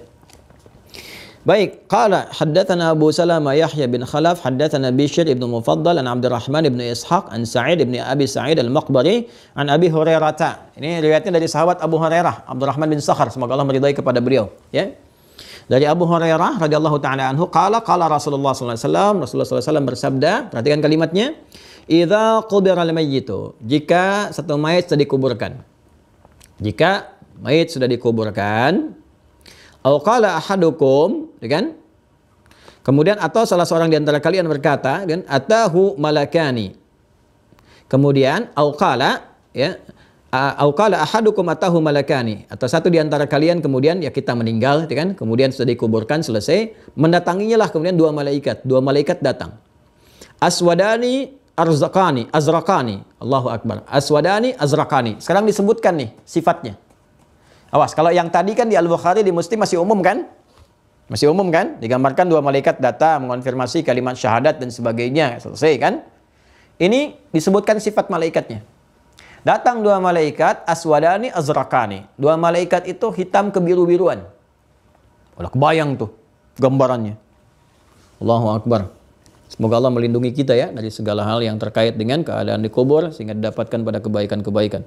Yuqalu li ahadihima al-munkar wal akhar an-nakir. Ya, satu disebut munkar, yang kedua nakir. Nah, ini yang kita temukan, munkar dan nakir. Ya. Jadi kalau ditanya, dari mana taunya malaikat yang penanya di alam kubur disebut munkar dan nakir? Al-munkar wan nakir. Nah ini ya, munkar dan nakir. Ini di hadis riwayat At-Tirmidzi. Bisa disebut Tirmidzi, bisa disebut Turmudzi. Ya, nama aslinya Imam At-Tirmidzi itu Muhammad namanya. Muhammad, hanya tumbuh berkembang di Tirmidz atau di Turmud sehingga dikenal dengan At-Tirmidzi. Di Sunan At-Tirmidzi nomor hadis 1071. Rawinya sahabat Abu Hurairah. Ya. Idza qubira al-mayyit aw qala ahadukum, jika satu di antara kalian atau mayat sudah dikuburkan, sudah selesai, gitu kan? Atahu malakani, gitu kan? Datang dua orang malaikat, aswadani, azrakani, ya, yang kehitam-hitaman, kebiru-biruan, ya. Wallahu a'lam seperti apa gambarannya. Semoga kita dilindungi dari segala hal yang kita takutkan, kan? Dan Allah berikan ketenangan pada jiwa kita. Yuqalu ahaduhuma, yang satu disebut dengan al-munkar wal akhar an-nakir. Ya, satu disebut dengan munkar, kedua nakir. Jadi dua malaikat nih. Nah, ini yang menjadikan kita menyebutnya dengan munkar dan nakir. Referensinya di sini. Ya, dua malaikat tadi. Ya, kita bacakan lagi ya. Fayaqulani, maka keduanya mengonfirmasi, bertanya ya kepada mayit tadi, ma kunta taqulu fi hadzal rajuli? Ya, apa yang kamu katakan terhadap sosok ini? Yaitu Nabi Muhammad SAW. Tadi yang di Al-Bukhari kan, ma kunta taqulu fi hadzal rajuli fayaqulu ma kana yaqulu huwa Abdullah wa rasuluh. Ya, maka ia berkata, ya, sebagaimana ia biasa ucapkan. Nah, fayaqulu, ya, fayaqulu ma kana yaqulu, maka ia akan berkata seperti halnya dia ucapkan. Ya. Seperti kebiasaan dia ucapkan. Ini yang saya katakan tadi. Ini Imam Al-Ghazali Masya Allah membaca dengan sangat luar biasa. Artinya beliau memahami gitu kan. Ya, jadi kebiasaan orang itu menentukan jawaban dia di alam kubur. Kata Nabi, orang itu akan bisa menjawab seperti kebiasaan dia mengatakan itu dalam hidupnya, dalam bangunnya. Nah, saya tanya sekarang, kebiasaan kita mengucapkan kalimat syahadat itu di mana? Dalam sholat kan? Ya kan? Kita kan berlatih dalam sholat setiap hari. Asyhadu an la ilaha illallah, asyhadu anna Muhammadar Rasulullah. Ba'da salat kita ucapkan la ilaha illallah, la ilaha illallah, la ilaha illallah. Itu terbiasa.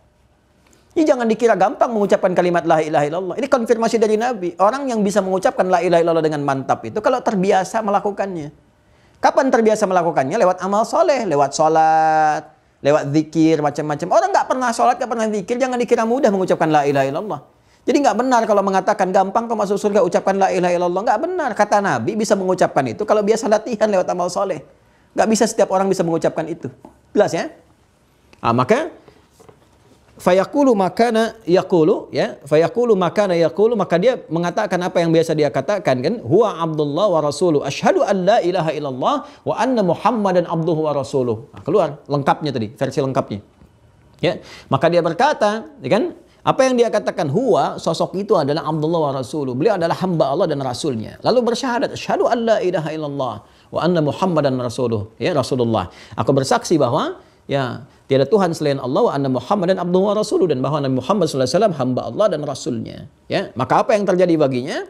Fayaqulani qad kunna na'lamu annaka taqulu hadza. Allahu akbar. Kami pun sudah tahu. Ya, kamu biasa mengatakan ini. Kunna itu kami sudah tahu sebelumnya. Ya, di malaikat itu udah tahu, udah paham, udah dapat info, udah mengerti, kan? Kan ada konfirmasi itu benar apa enggak. Ya, jadi kalau udah biasa, malaikat udah paham kalau yang bisa mengucapkan ini pasti sebelumnya juga udah latihan, udah beramal, udah bagus gitu. Malaikat tuh udah ngerti.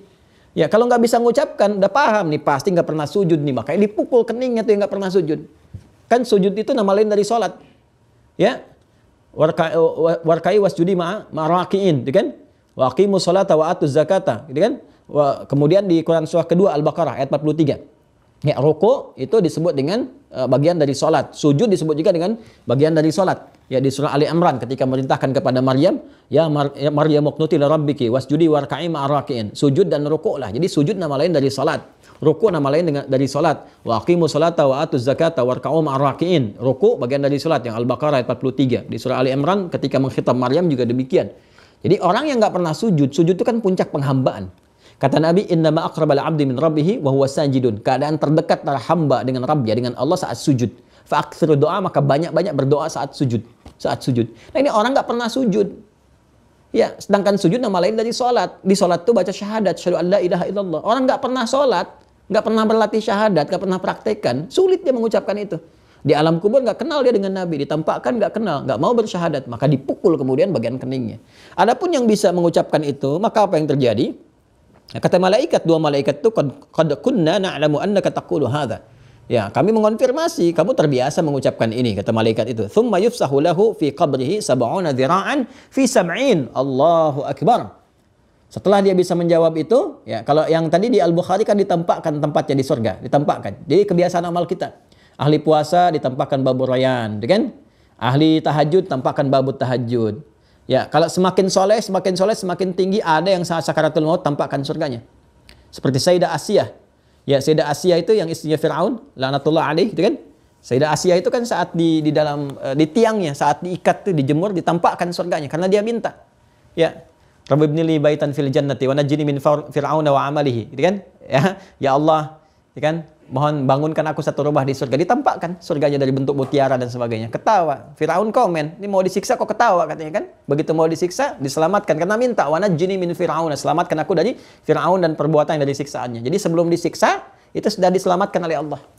Ya, sehingga masya Allah, alhamdulillah itu ditampakkan. Ada yang saat sakaratul maut tampak, ada yang di alam kubur ditampakkan, bergantung amalan kita. Wa qul i'malu ya fasayarallahu amalakum. Silahkan, kata Allah, banyak beramal aja. Nanti Allah akan melihat amal kita, ya, kemudian ditampakkan kepada kita hasilnya. Lalu diluaskan kuburnya. Ya, diluaskan kuburnya. Tsumma yufsahu lahu fi qabri 70 dhira'an fi 70. Kemudian diluaskan kuburnya untuk menikmati 70 kali 70 hasta. 1 hasta itu segini nih. Ya, kali 70 kali 70 lagi. Masya Allah, buat sendirian. Jadi nggak usah jadi arsitek alam kubur untuk menata luasnya lapangnya alam kubur. Nanti lapang sendiri dengan amalan kita. Ini kalau kita beramalnya bagus, langsung dilapangkan di alam kubur. 70 kali 70 hasta, buat sendirian, nunggu. Ya. Setelah itu apa yang terjadi? Ya, belum selesai ini teman-teman. Thumma yunawwaru lahu fihi, thumma yuqalu lahu nam. Allahu Akbar. Ya, setelah itu diberikan penerangan. Diberikan penerangan. Nah, ini informasi dari hadis semua nih. Diluaskan, dikasih penerangan. Ya, enak, nyaman, tenang, dan sebagainya. Thumma yuqalu lahu nam. Lalu dikatakan kepadanya, ya, malaikat itu berkata, udah istirahat aja dulu, tidur aja dulu sekarang, istirahat dulu. Ya, masya Allah, ya disuruh istirahat, ditampakkan surganya, nikmat semua, tempatnya luas, tempatnya lebar, ya. Kemudian, fayaqulu arji' ila ahli fa akhbirhum. Allahu Akbar. Ya, Allahumma shalli ala sayyidina Muhammad. Fayaqulu arji'u ila ahli, ya, fa akhbirhum. Maka mayat itu berkata, aku bisa nggak pulang dulu? Aku ingin kabari keluargaku. Ya. Ini mengonfirmasi hadis ini Quran surah ketiga. Coba lihat Quran surah ketiga Ali Imran. Allahumma shalli ala sayyidina Muhammad. Quran surah ketiga Ali Imran ayat 169 sampai 171. Sudah buka mushafnya. ولا تحسبن الذين قتلوا في سبيل الله أمواتا بل أحياء عند ربهم يرزقون فرحين بما آتاهم الله ada فرحين بما آتاهم الله من فضله ويستبشرون بالذين لم يلحقوا بهم من خلفهم ألا خوف عليهم ولا هم يحزنون. Ada ayatnya? Jangan kalian duga orang-orang yang wafat itu setelah dia berusaha beramal di jalan Allah, ada yang berjuang dengan ilmu, dengan tenaga, dengan hartanya, dengan kedudukannya, dia niatkan karena Allah, wafat fi sabilillah. Jangan dikira wafat begitu saja, tapi diberikan kehidupan yang sangat lebih daripada layak di alam kuburnya. Diberikan kenikmatan-kenikmatan sampai dia sangat gembira dengan keutamaan yang diberikan kepadanya. Wa yastabshiruna billadzina lam yalhaqu bihim min khalfihim. Sampai dia merasa ingin memberikan kabar gembira itu kepada orang-orang yang belum meninggal dari kalangan keluarganya.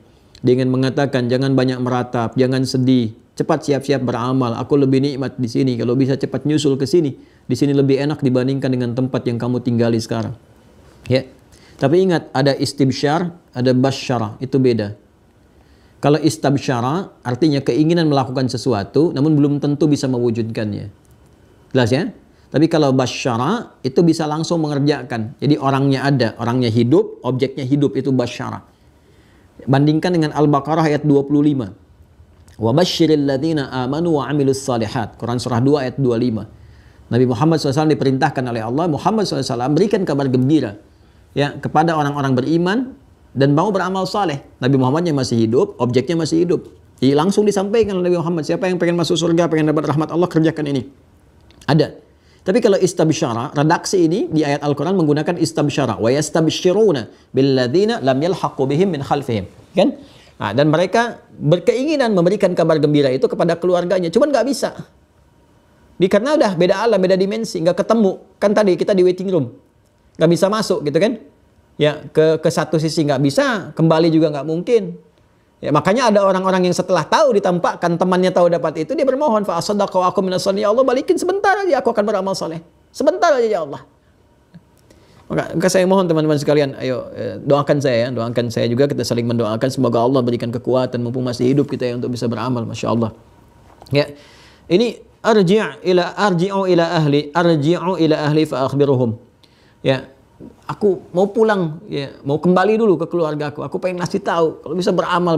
Cuman nggak mampu, nggak bisa gitu kan. Maka diperintahkan oleh malaikat, fayaqulani nam kanaumatil arusil ladzi la yuqidhuhu illa ahabbu ahli ilaihi. Allahu akbar. Kamu tidur aja seperti tidurnya pengantin yang nggak akan terbangunkan kecuali oleh yang paling mencintainya, baru dia bangun. Ya, maka ini menggambarkan suasana kenikmatan di alam kubur dikasih sedemikian rupa. Maksudnya apa? Sampai nanti Allah tetapkan hari kebangkitan tiba baru bangun. Jadi kubur itu tempat istirahat aja. Ya, Masya Allah diapresiasi tinggi. Udah, kamu udah lelah. Kamu di dunia tawakan tawak. Ya ayyuhal insanu innaka kadihun ila rabbika kadhan famulaqih. Kamu udah berusaha sebaik-baiknya, ya. Udah luar biasa lelah kamu. Sekarang lelah, kamu istirahat aja. Karena udah ini nanti ada kebangkitan, tegang lagi macam-macam. Udah jangan sibuk lagi, udah nggak ada amal lagi, selesai kamu. Nggak ada jejak lagi. Makanya disebut alamnya kubur, karena nggak ada jejak amal lagi setelah itu. Udah diam aja di sini, istirahat. Istirahat sampai kebangkitan tiba dan sebagainya. Kecuali nanti yang Allah kehendaki karena hikmah-hikmah tertentu, hal-hal tertentu. Ya, misalnya dia bermohon kepada Allah, kan? Terus kitanya sering mendoakan juga, terus ngirim kebaikan-kebaikan, kan? Ya, dengan doa-doa, dengan amal soleh, dengan sedekah, itu ada yang diperkenankan, melihat dalam mimpi, kan? Ngasih isyarat, senyum, bahagia, macam-macam, ada yang demikian dengan kehendak Allah Subhanahu wa taala. Itu babnya tersendiri. Nanti begitu masuk bab itu kita terangkan sehingga paham dengan ilmunya. Ya. Bagian terakhirnya hatta yab'athahu Allahu min marji'ihi dzalika, ya. Min marja'ihi dzalika, sampai Allah membangkitkan dari tempat beristirahatnya itu.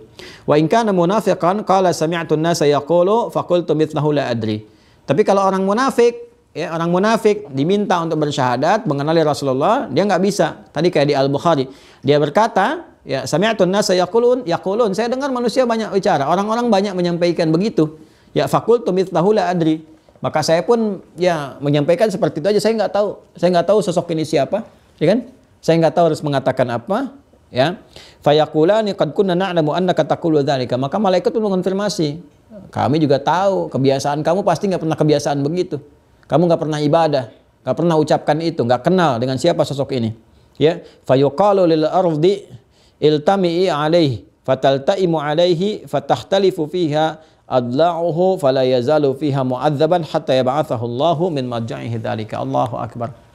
Maka kalau tadi di Al-Bukhari dipukul dulu tuh.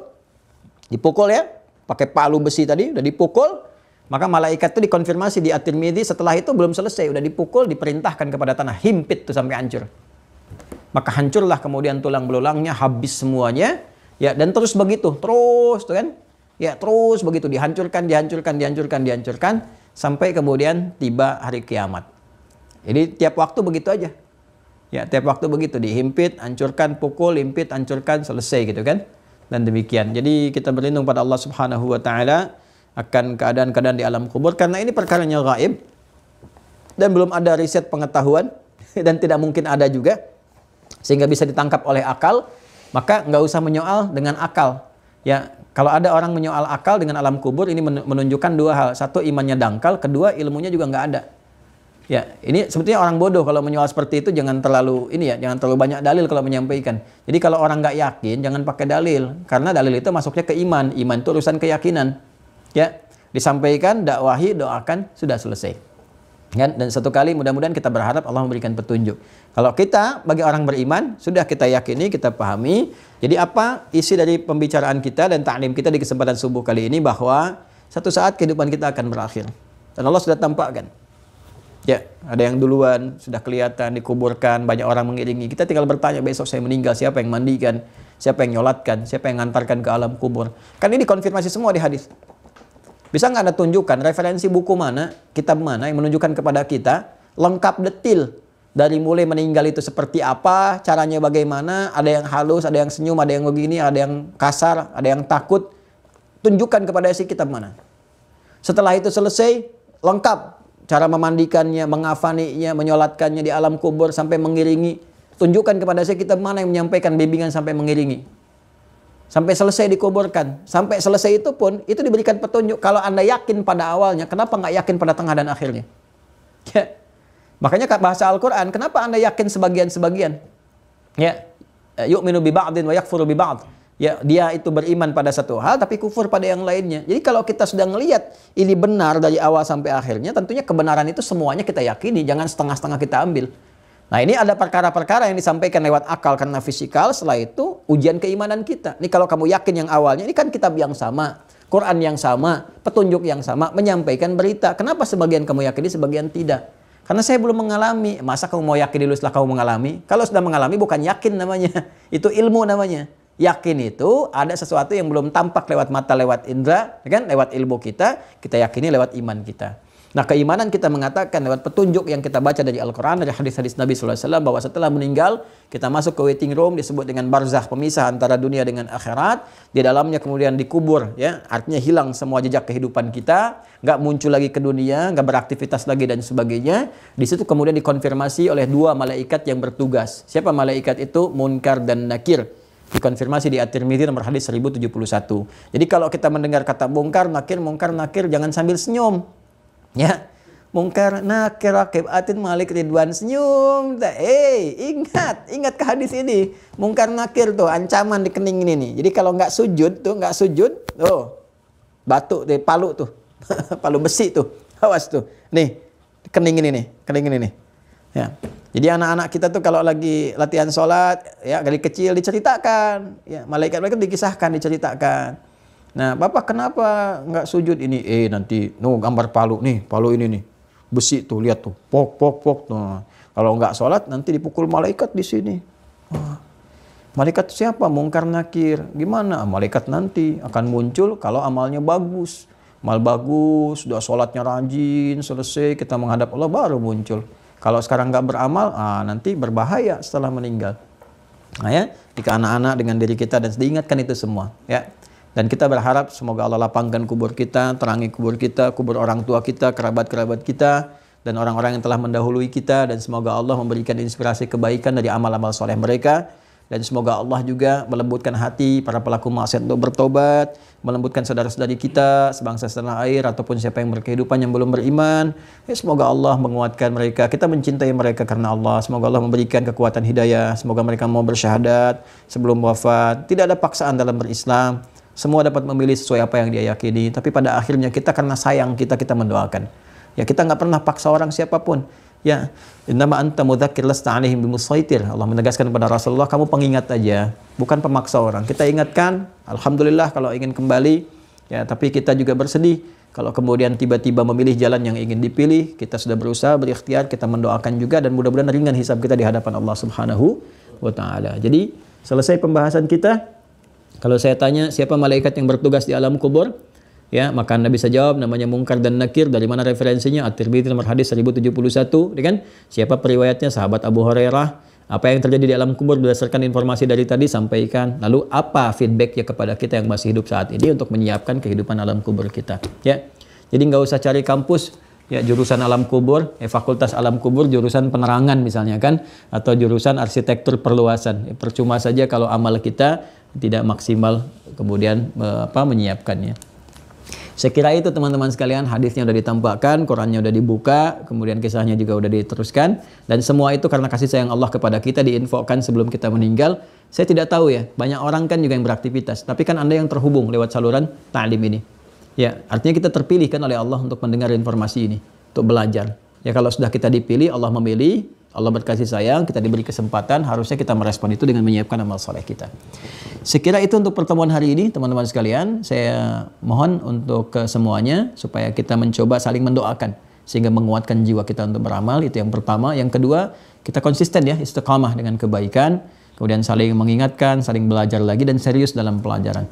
Maafkan saya, kalau ada yang tidak tepat atau salah, mohon ditinggalkan, dikoreksi, sehingga saya bisa perbaiki. Maafkan saya sekali lagi, mohon titip doa.